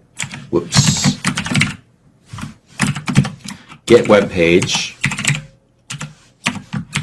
like so, and here we'll go string return or reply equals get web page. All right, see what I did there? How I was able to use a private helper method to encapsulate the functionality of actually getting the web page itself, and then in this case I was able to extend the scrape web page method to include writing that to an actual file path. All right. So now that I've created this, and let me go ahead and rename this file as well by right-clicking on it and selecting rename, and I'm going to choose to name this file scrape as well. I could name it anything I want. It won't matter because the name of the class itself is scrape. But at this point now, I'm going to go ahead and build the solution. It looks like it built. In fact, let me go ahead and build a release version of this. All right, great. So now let's open up a second version of Visual Studio. And I'm going to call this My Client. So this will be a console application called My Client. And we'll click OK. And what I want to do is to, first of all, add a reference to that DLL that we created just a moment ago. So I'm going to go and right-click on References and select Add a Reference. All right, so here I have some choices. Ideally, I would be able to look and find it in the same solution. We'll come back to that and do it in just a little bit here. But I may have to go and actually browse through the file system to find this, and unfortunately this is popping off the screen. However, hopefully we can work our way through this. And I'm going to navigate to the bin directory, into the release directory, and find my code library, and then I'm going to select the add button and then click OK. All right. And so now that I've done that, what I should be able to do is get to the scrape class, right? But it doesn't see the scrape class. So I'm going to hit Control-period on my keyboard, and notice that it will find the correct using statement. The using my code library namespace, scrape, my scrape equals new scrape. Okay, and now I should be able to go my scrape dot, and there we go, scrape web page, and I should be able to give it a URL. So let's go.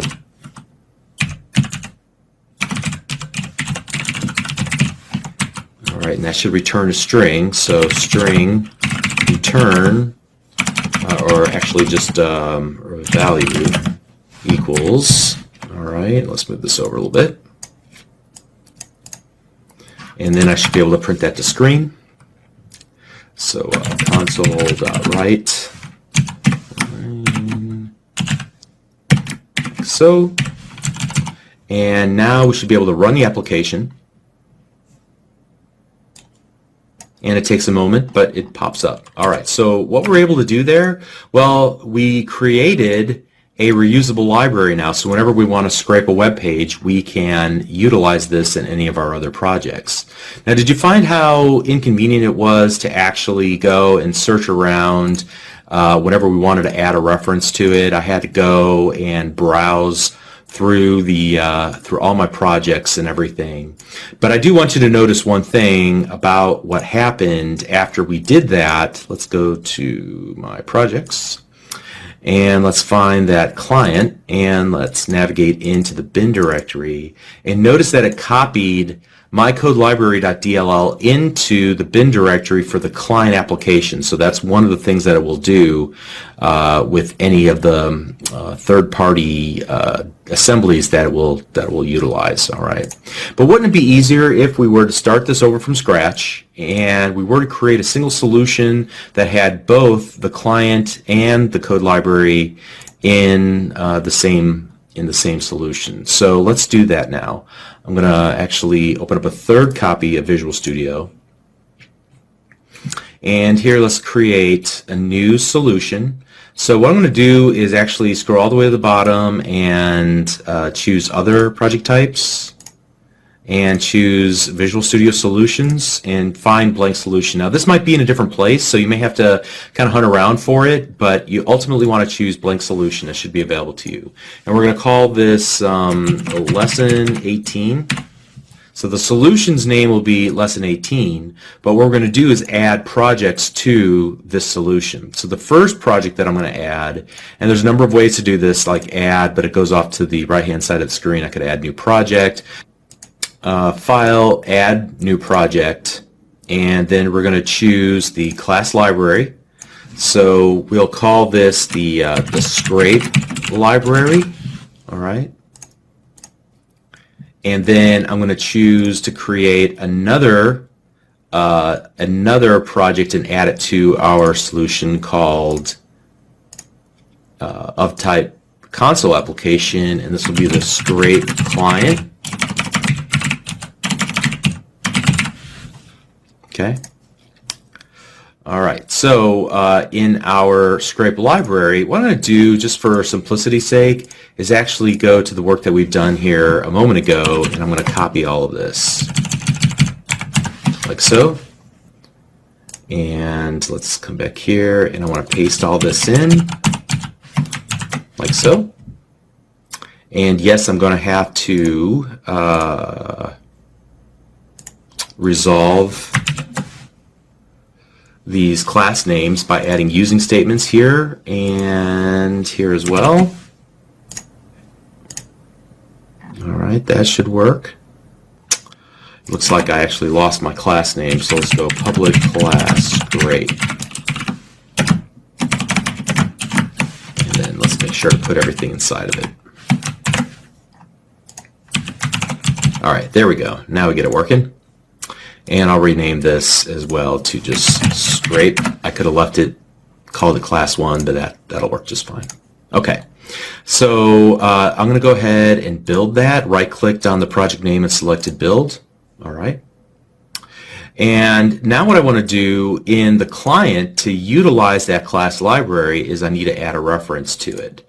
So here again, I'm going to right-click and select add reference, and this time I'm going to go to projects, and notice if solution is selected, the scrape library will be an option. I'll choose that and click OK.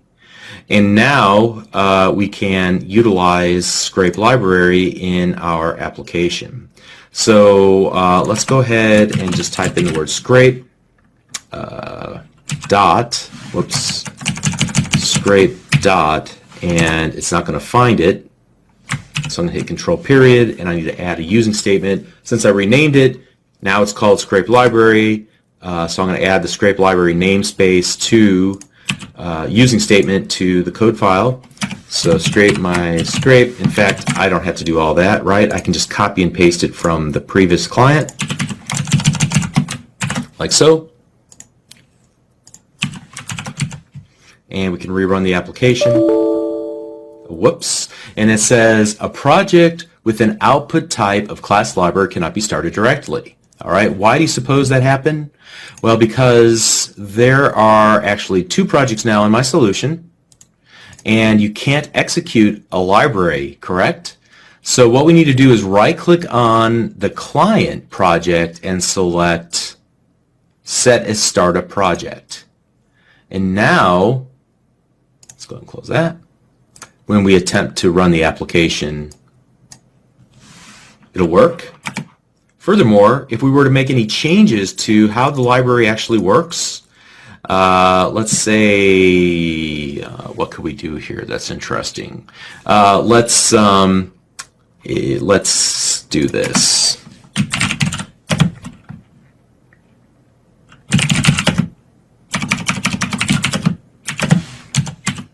We'll make a change in one spot. And then I'll go content plus equals, that's all folks for the very end, all right, of that string that's returned. And I'll return content this time. All right, let's make sure we add everything there. So we've made pretty big change to the application, and now when I run the application, it will recompile the DLL. It will add it to our project, and at the very end it adds that's all folks. Okay, it's just the only thing I could think of off the top of my head. All right, so hopefully now you can see that there are several different ways to add assemblies. If it's part of the .NET Framework class library, then obviously there's a way to do that. If it's a free or open source package that's available from NuGet. We can use the NuGet package manager, or we can create our own third-party class library and then add a reference to it by browsing. Or if we were to create the client and the library inside of the same solution, then we can reference it in the add reference dialog, but just under the project solution option. And we get the added benefit of being able to make updates, not having to go through 2 copies of Visual Studio to update it. It'll all be just, it'll update the next time we hit run. It'll recompile it and everything. Okay, so at any rate, that's pretty much it for this lesson. We'll continue on the next lesson. We'll see you there. Thanks.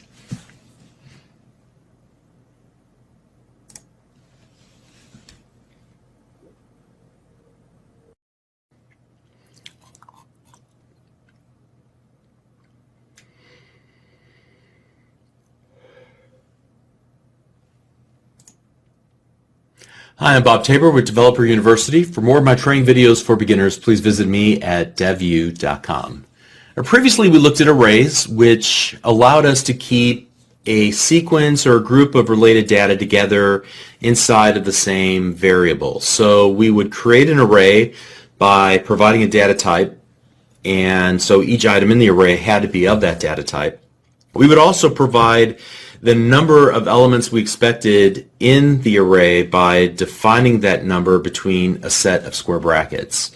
Now that we have that predefined sized array, we could add items into each element of the array or retrieve values out of each of the elements of the array by indexing into the array using a zero-based index to index in and address one specific element of the array.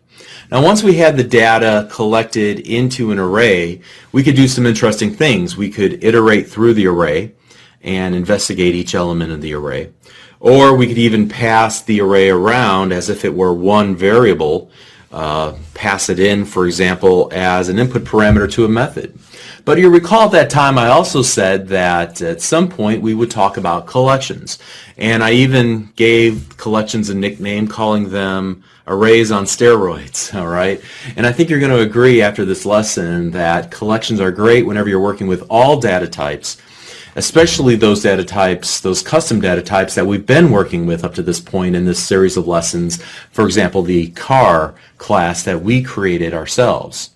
Now, as far as the .NET Framework class library is concerned, it will often use both arrays and collections depending on the need, but I think you will probably wind up preferring to use collections in your applications because of the rich filtering, sorting, and aggregation features that are available to collections through a technology, a language called LINQ, L-I-N-Q, which stands for the Language Integrated Query. It was a very innovative feature whenever it was first introduced back a number of years ago in C# and other .NET languages. Other languages have since implemented something similar to it, but we're going to dive into that topic of LINQ and what you can do with it in the very next lesson. But first of all, let's talk about collections. We're going to talk about 2 collections specifically, lists and dictionaries.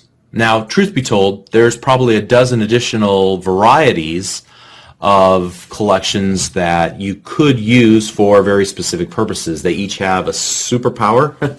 They each have a very specific use case where they're intended to be used.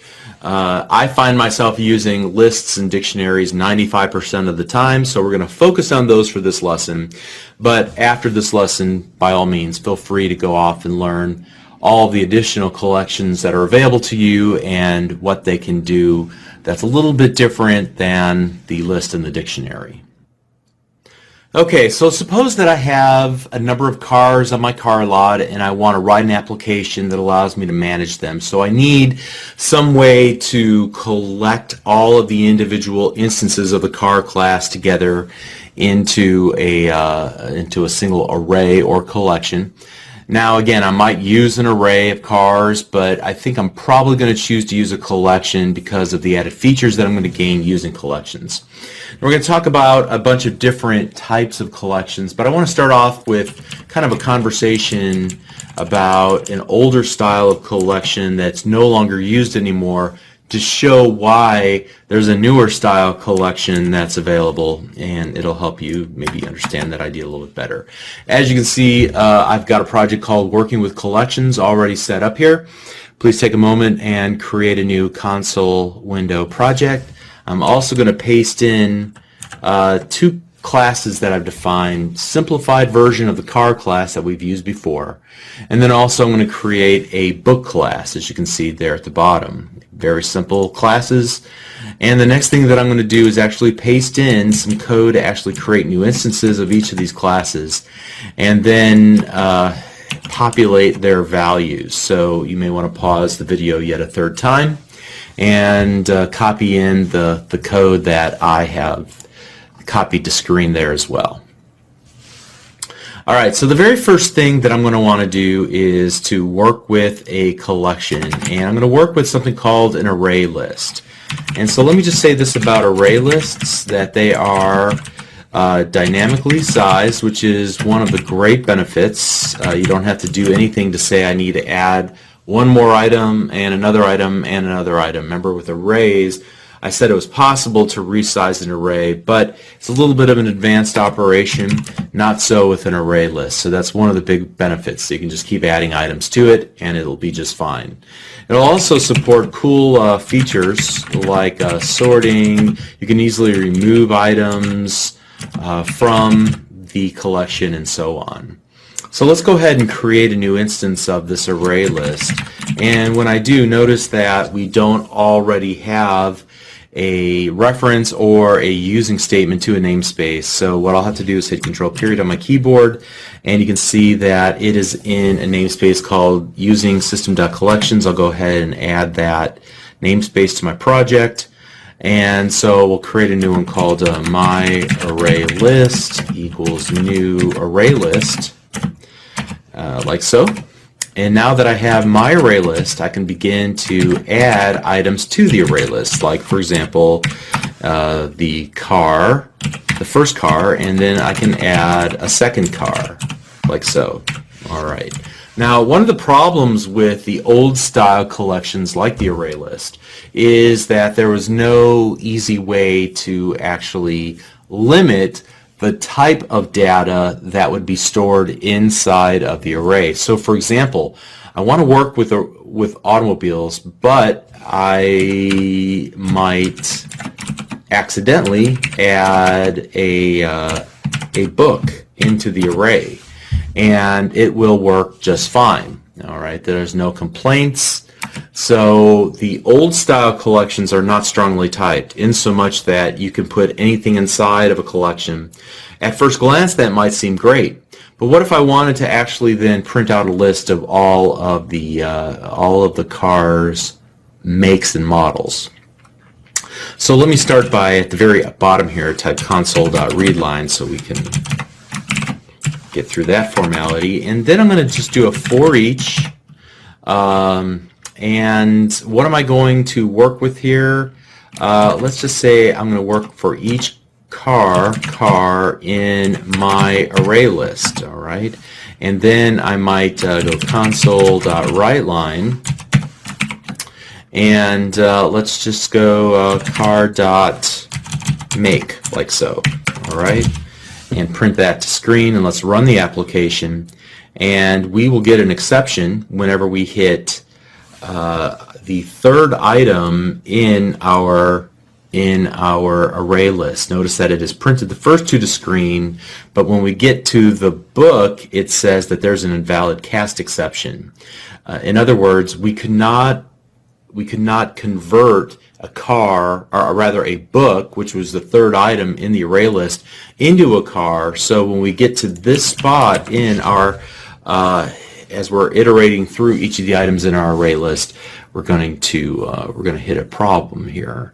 And the fundamental problem is that we allowed our collection to store something other than cars. So we cannot work with these collections in a strongly typed fashion. Now what I can do, and one of the neat features here, is that I can actually remove that item prior to going into that for each list, and we should just be able to execute the application without problem. All right, so that is at least one of the good benefits there. But unfortunately, the downsides outweigh the benefits, and so let's go ahead and take a look at the newer style collections. The first I said was that we were going to look at a list, and more correctly we're going to look at something called a generic list. So often you'll see it referred to as list of T, like so. All right. And so that of T in the term generic might require a little bit of explanation. When .NET was first released, the first set of collections allow you to put anything you wanted into them, like we saw here just a moment ago. Now, it might make sense in some contexts, but typically it doesn't, and it leads to potential errors like you saw. Now, at some point then, C# introduced the notion of generics.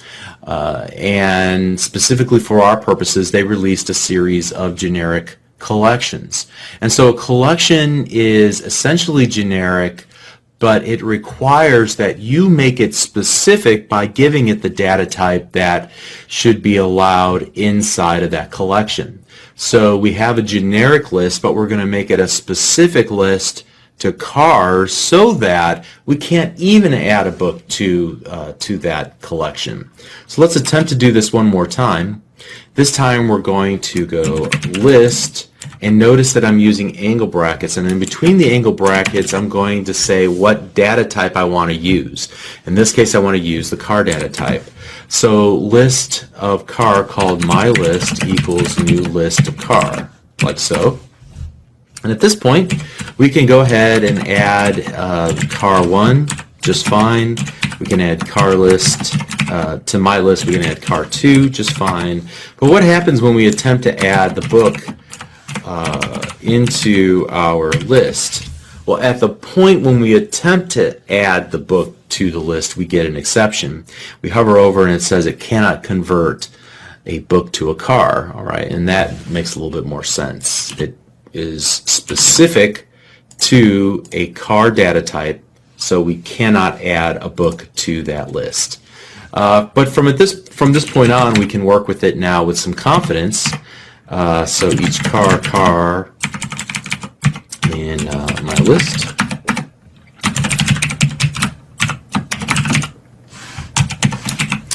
And we can just do car.model, like so.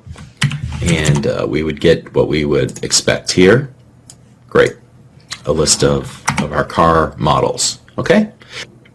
So that's one of the big benefits of working with a generic type, is that it allows us to work with a specific data type and only allow those types into our collection.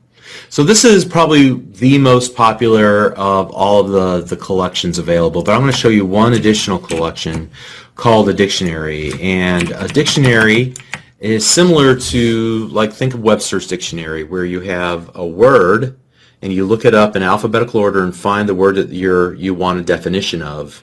And then once you find the word, you can look to its right and it will have the definition. So there is a key, which is the word itself that we want to look up, and then there is the definition next to it. So there are two components to each entry in a dictionary. There's the key and then the value itself. And so typically when you see a generic dictionary mentioned, it's going to be kind of listed like this: dictionary of T key, T value. So in this case, what we'll do is specify the data type of the key. This allows us to find one specific item by the key. Now the key should be something that is unique to every entry in the dictionary. In the case of people, there might be some identifier. It could be a customer ID in your system. It could be a social security number if you're in the United States. But something that uniquely identifies one entity inside of that dictionary. And then the value can be of any data type. In the case of, again, a customer, you might have the customer ID being the key, but the customer object itself is the value that we actually want to get access to. Now in our case, this seems a little bit weak because our car class only has make and model. And we know that we could have multiple cars that have the exact same make and model. They may have different colors, they might have been created in different years, but you can have multiple cars in the car lot that have the exact same make and model. So neither of these are good candidates for keys, but there is something called a vehicle identification number. So let's go prop string, and let's call this VIN, VIN, that will differentiate every car in the world that's been created. So what I'll do is come back up here to the definition, and I'm going to go car1 VIN, and I'm just going to use a very short VIN number. I think they're typically like 18 or 24 characters long or something like that. I'm not exactly sure, but this should uniquely identify every car in the world, especially every car on our car lot.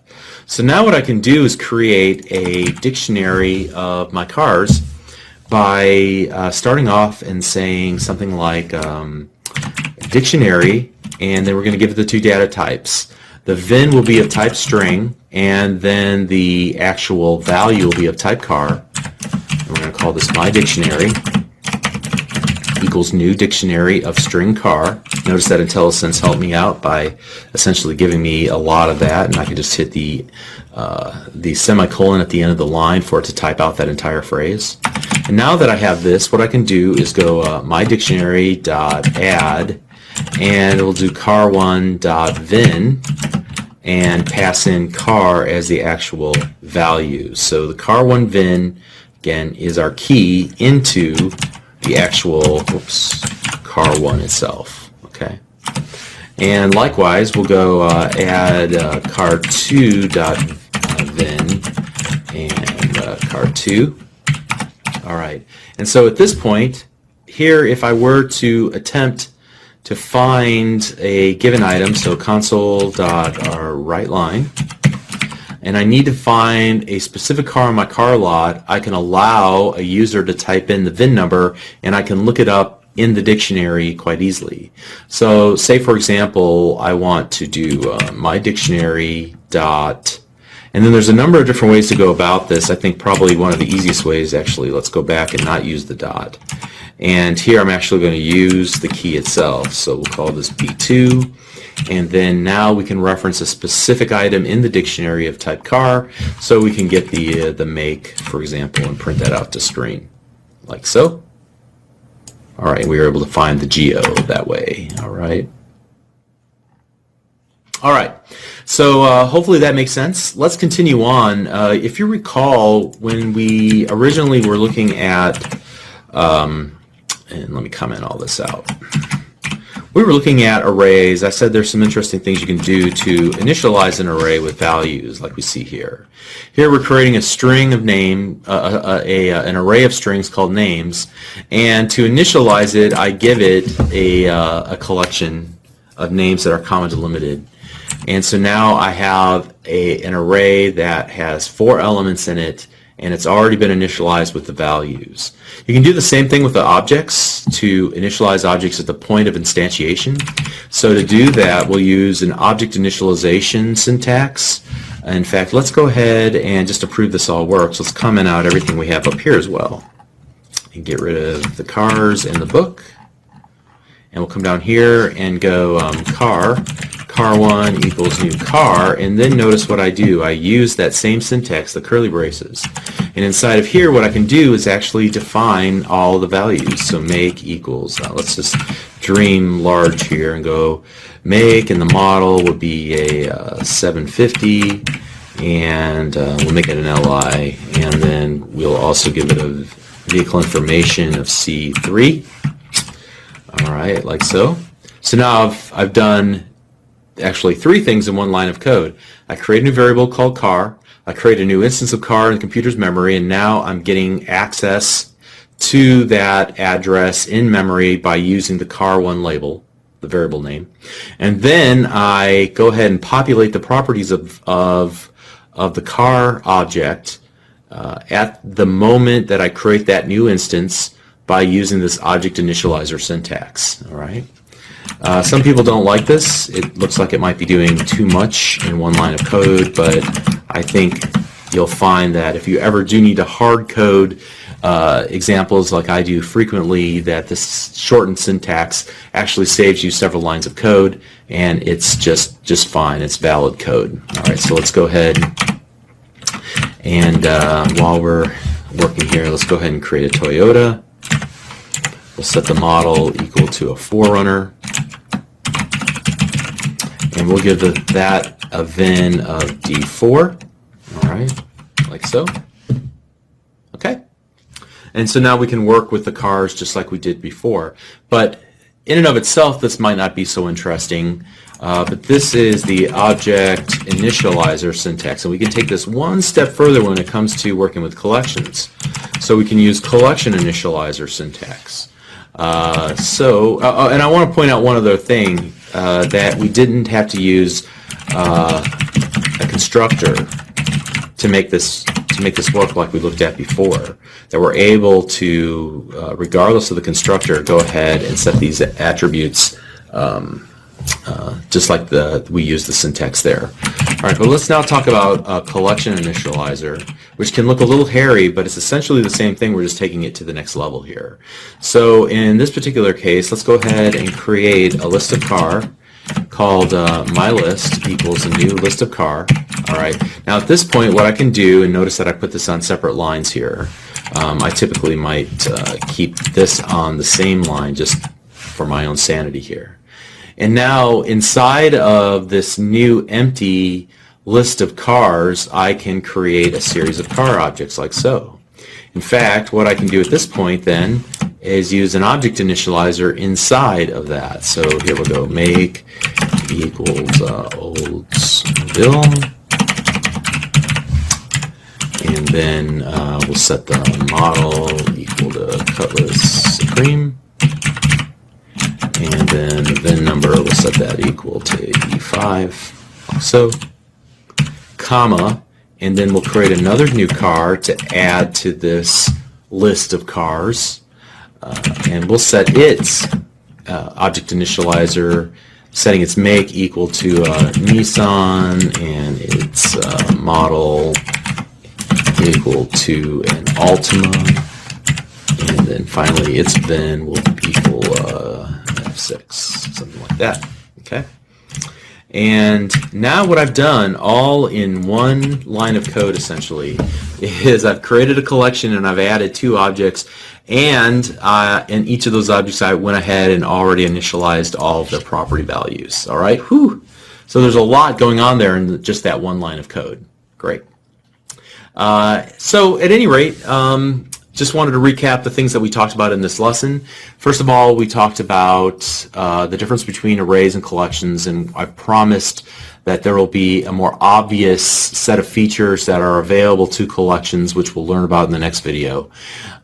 We talked about the old style collections versus the new generic collections, and we said generic collections are superior because they allow us to make sure that we're only adding types, specific types to our collection. So we make a generic collection specific by passing in the data type that should be allowed to be referenced inside of that collection. Okay.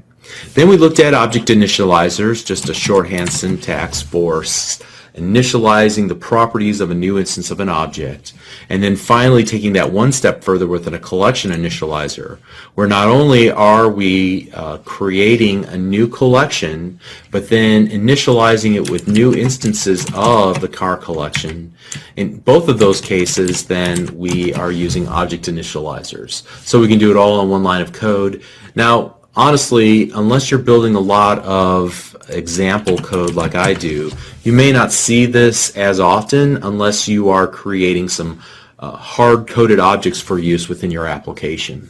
But I wanted you to be aware of that syntax nonetheless, because we're going to use it again in the next lesson. And we'll see you there. Thank you.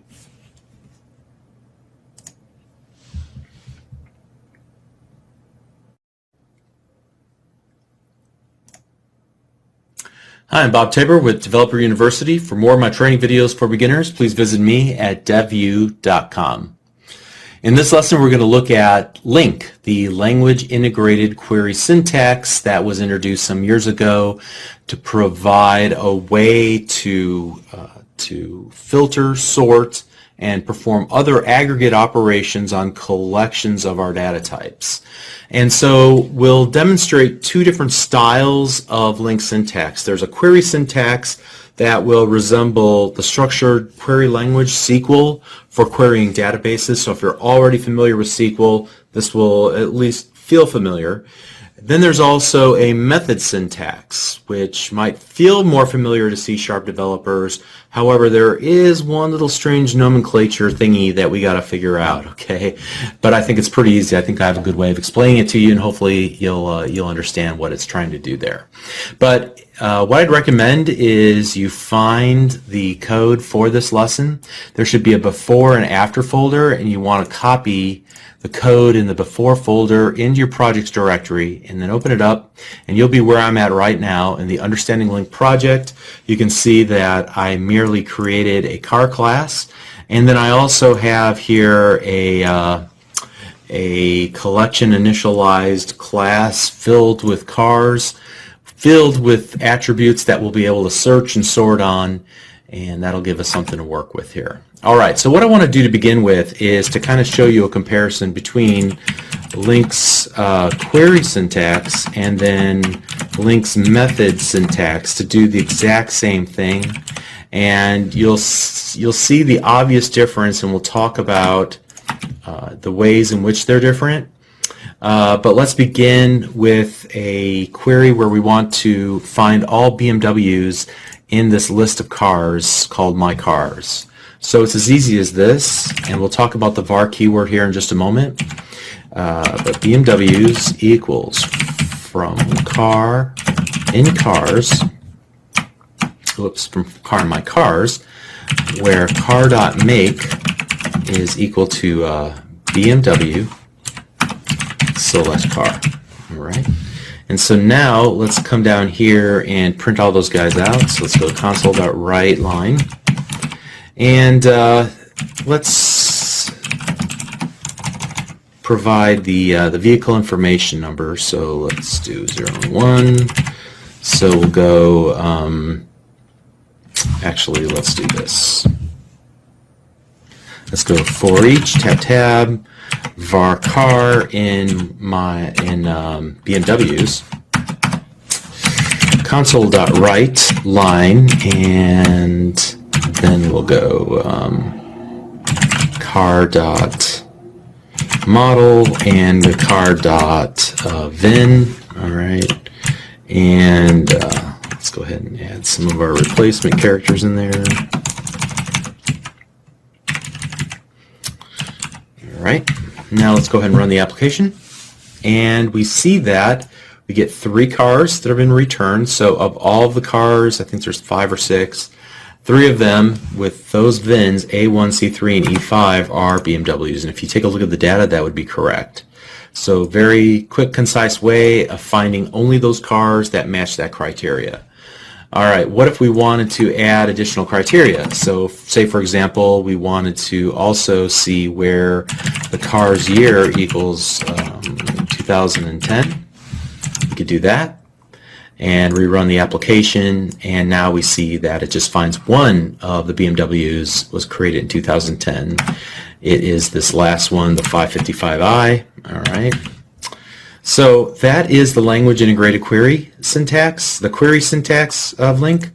Let's go ahead and comment that out and compare that to the method syntax. And so here we'll go var BMWs equals mycars dot where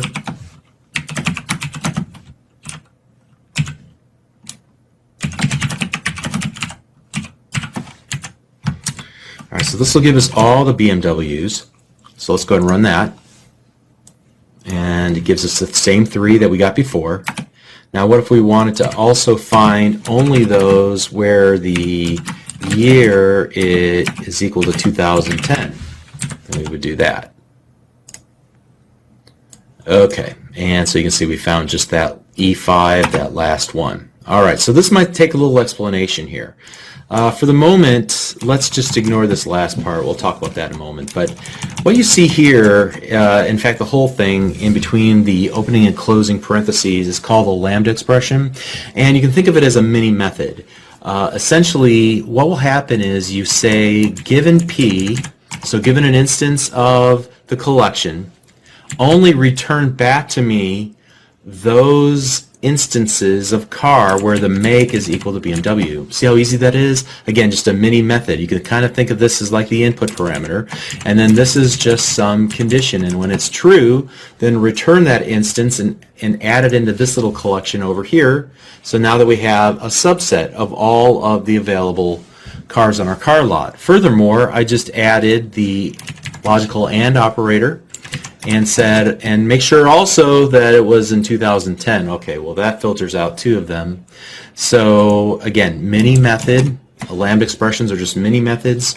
So for any given item in the collection, it has to match that criteria, and if it does, then we can add it to this little subset collection over here that I'm calling BMWs. All right. So the var keyword, it has a very different connotation in C# than it does in other programming languages. So here I would ask that you forget what you know about var from maybe JavaScript or Visual Basic or some other programming language. It does not mean the same thing. In this case, the var keyword says that we're going to let the compiler figure out what the correct data type is. I'm not even sure what gets returned from this little query that we do here. If you were to hover your mouse cursor over the where, you can see that it's going to return back an IEnumerable of car. What's that? Not entirely sure. Doesn't really matter. I don't care what it is. I know that it is a collection of cars. And kind of to prove this point, we'll talk about this in just a moment, a little bit later, where the var keyword can really come in handy because we truly don't know what it is that's being created by our link queries. Okay, so again, the var keyword, it's still strongly typed. We're just going to let the compiler figure out what the type is at the point when the code is compiled. All right. All right, so let's move on and let's take a look at a few other examples. So I may want to find a list, an ordered list of cars. So I might go ordered cars equals from car in my cars, order by car.year descending, select car. All right, so that's how I would take all of my cars and order them in descending order by their year. And then let's just change this from BMW. Let's put this to ordered cars, like so. And this might help if we actually saw the year itself. So I'll add in car.year as well. And let's go ahead and run the application. And so you can see it starts at 2010 and in descending order works its way back to 2008. Awesome. All right, so that same query, if we were to do it in using the method syntax instead of the query syntax, it would look something like this. So var ordered cars equals my cars dot order by descending. So given each item in the collection, only return those or actually order them by the year, like so. And we should see the same grouping, and we do. Starts at 2010 and works its way back to 2008. Awesome. So again, in my opinion, this is more concise. The only conceptual hurdle you got to jump over is just make sure you understand what a lambda expression is. In this particular case, it's not a filter. We're just saying, given each item in our collection, we want to order by this particular property, the year. All right, and then add that ordered item to our collection of our new collection of cars over here. Okay. Now there's a lot of interesting things that we can do, and I'm only going to work with the method syntax from this point on. So the first we might do something like this. For example, if we wanted to find just the first item So let's go ahead and grab this, and maybe we want to find the first item where the make is equal to BMW, like so. So this will give us the first car, the first BMW car in the list that it finds. All right. So let's go ahead and console. In fact, let's change the name of this to first BMW. So console.writeLine first BMW dot, let's go, just the VIN number should be sufficient. Let's run that. All right, so we can find that the first BMW in the list was A1, or we can do the first BMW, and we can actually start by ordering by descending given the year. So you can see I'm chaining these together. We've talked about method chaining before. This will return a collection of cars, and then this will return a single car in that collection. And then we'll print that single item's VIN out to a window, in this case E5. So the list is first sorted, and then we grab the first one that matches our criteria of BMW, okay? So that's how we can use first. I'm going to go and comment that out. We can also do something like this, console.writeLine, and inside of here, let's go mycars.trueForAll, and say the year is greater than 2012. And need one more right there. So is it true that all the cars in my car lot are, that every one of them is greater than 2012? That would be false, all right? Well then how about, are they all greater than at least 2009? All right, that's still false because we have at least one that was created in 2008. If we were to change this to 2007, are they all at least greater than 2007? True. All right. So that's true for all. Very helpful in order to aggregate and look across all of them and see, is this true for all the items in my list?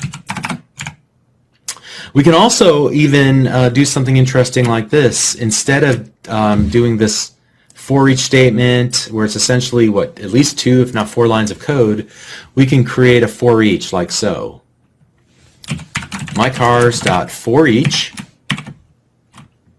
and then inside of here, for every item, let's just do a console.writeLine.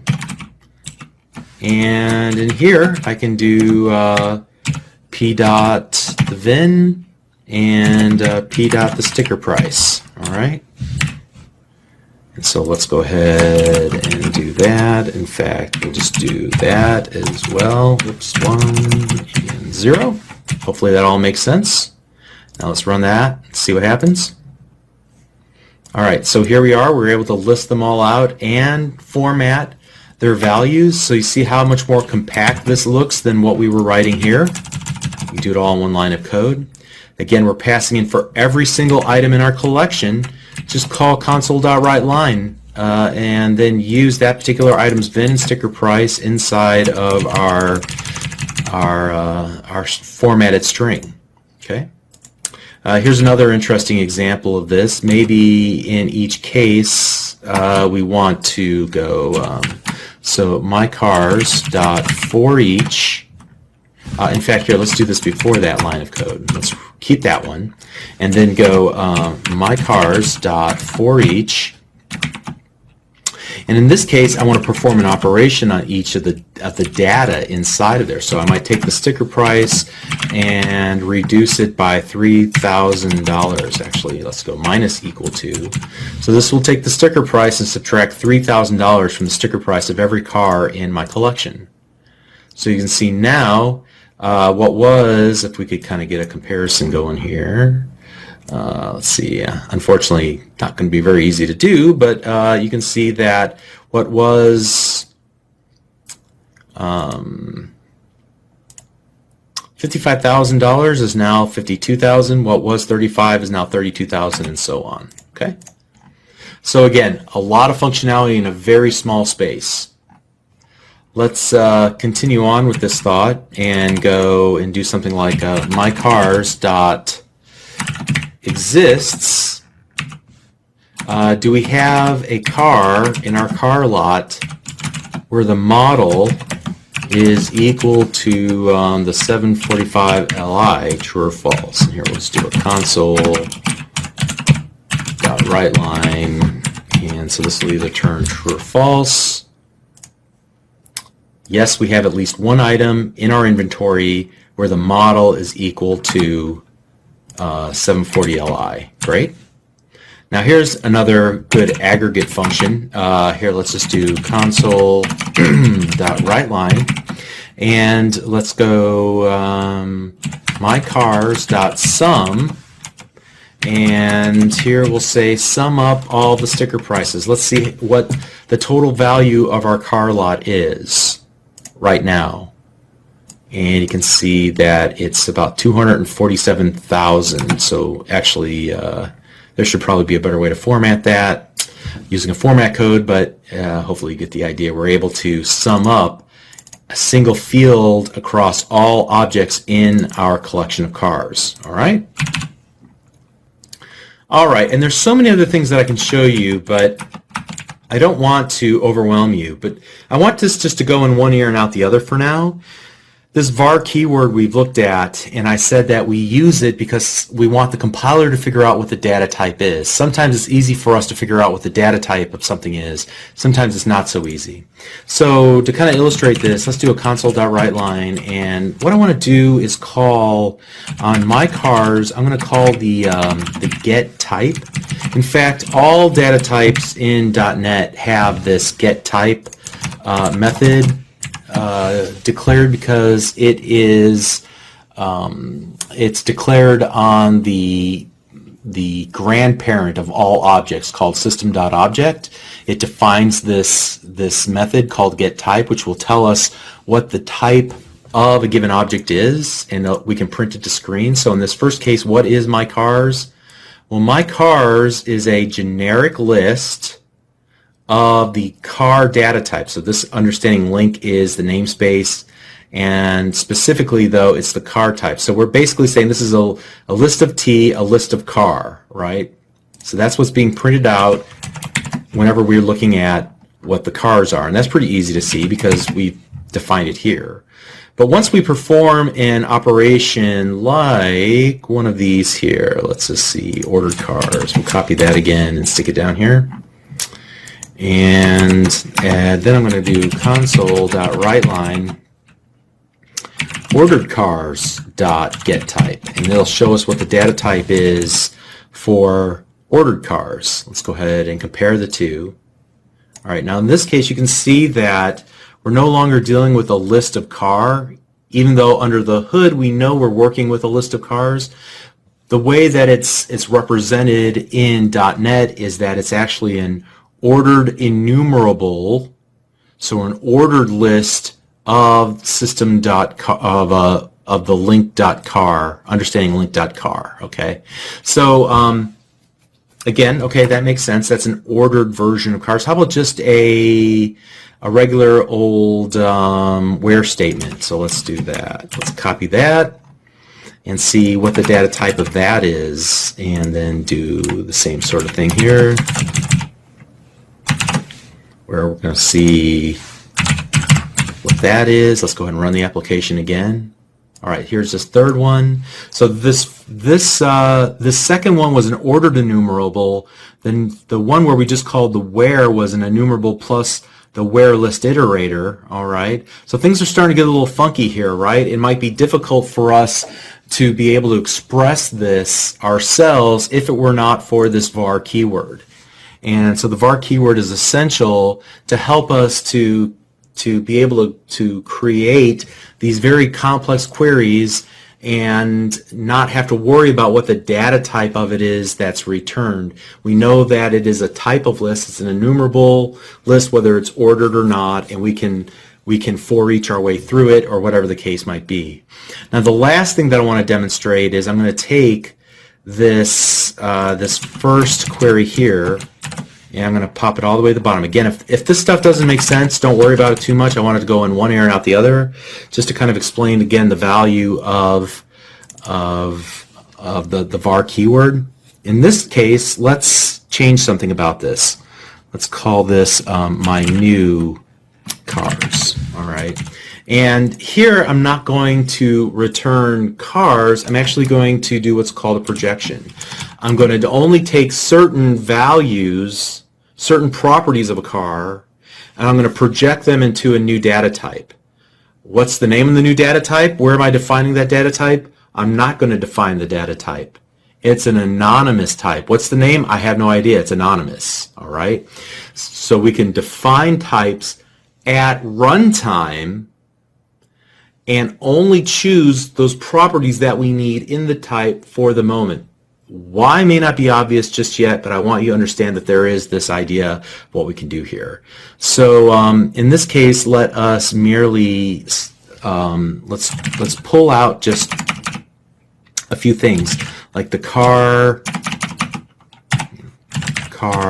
dot make, and the car, whoops, I'm sorry, this should be select new, car dot make, car dot model. That's all we want. We're going to leave all the other attributes of car alone. We're going to only take these two values, put them into a new anonymous type. Where's the type defined? Nowhere. We just made it up off the top of our heads.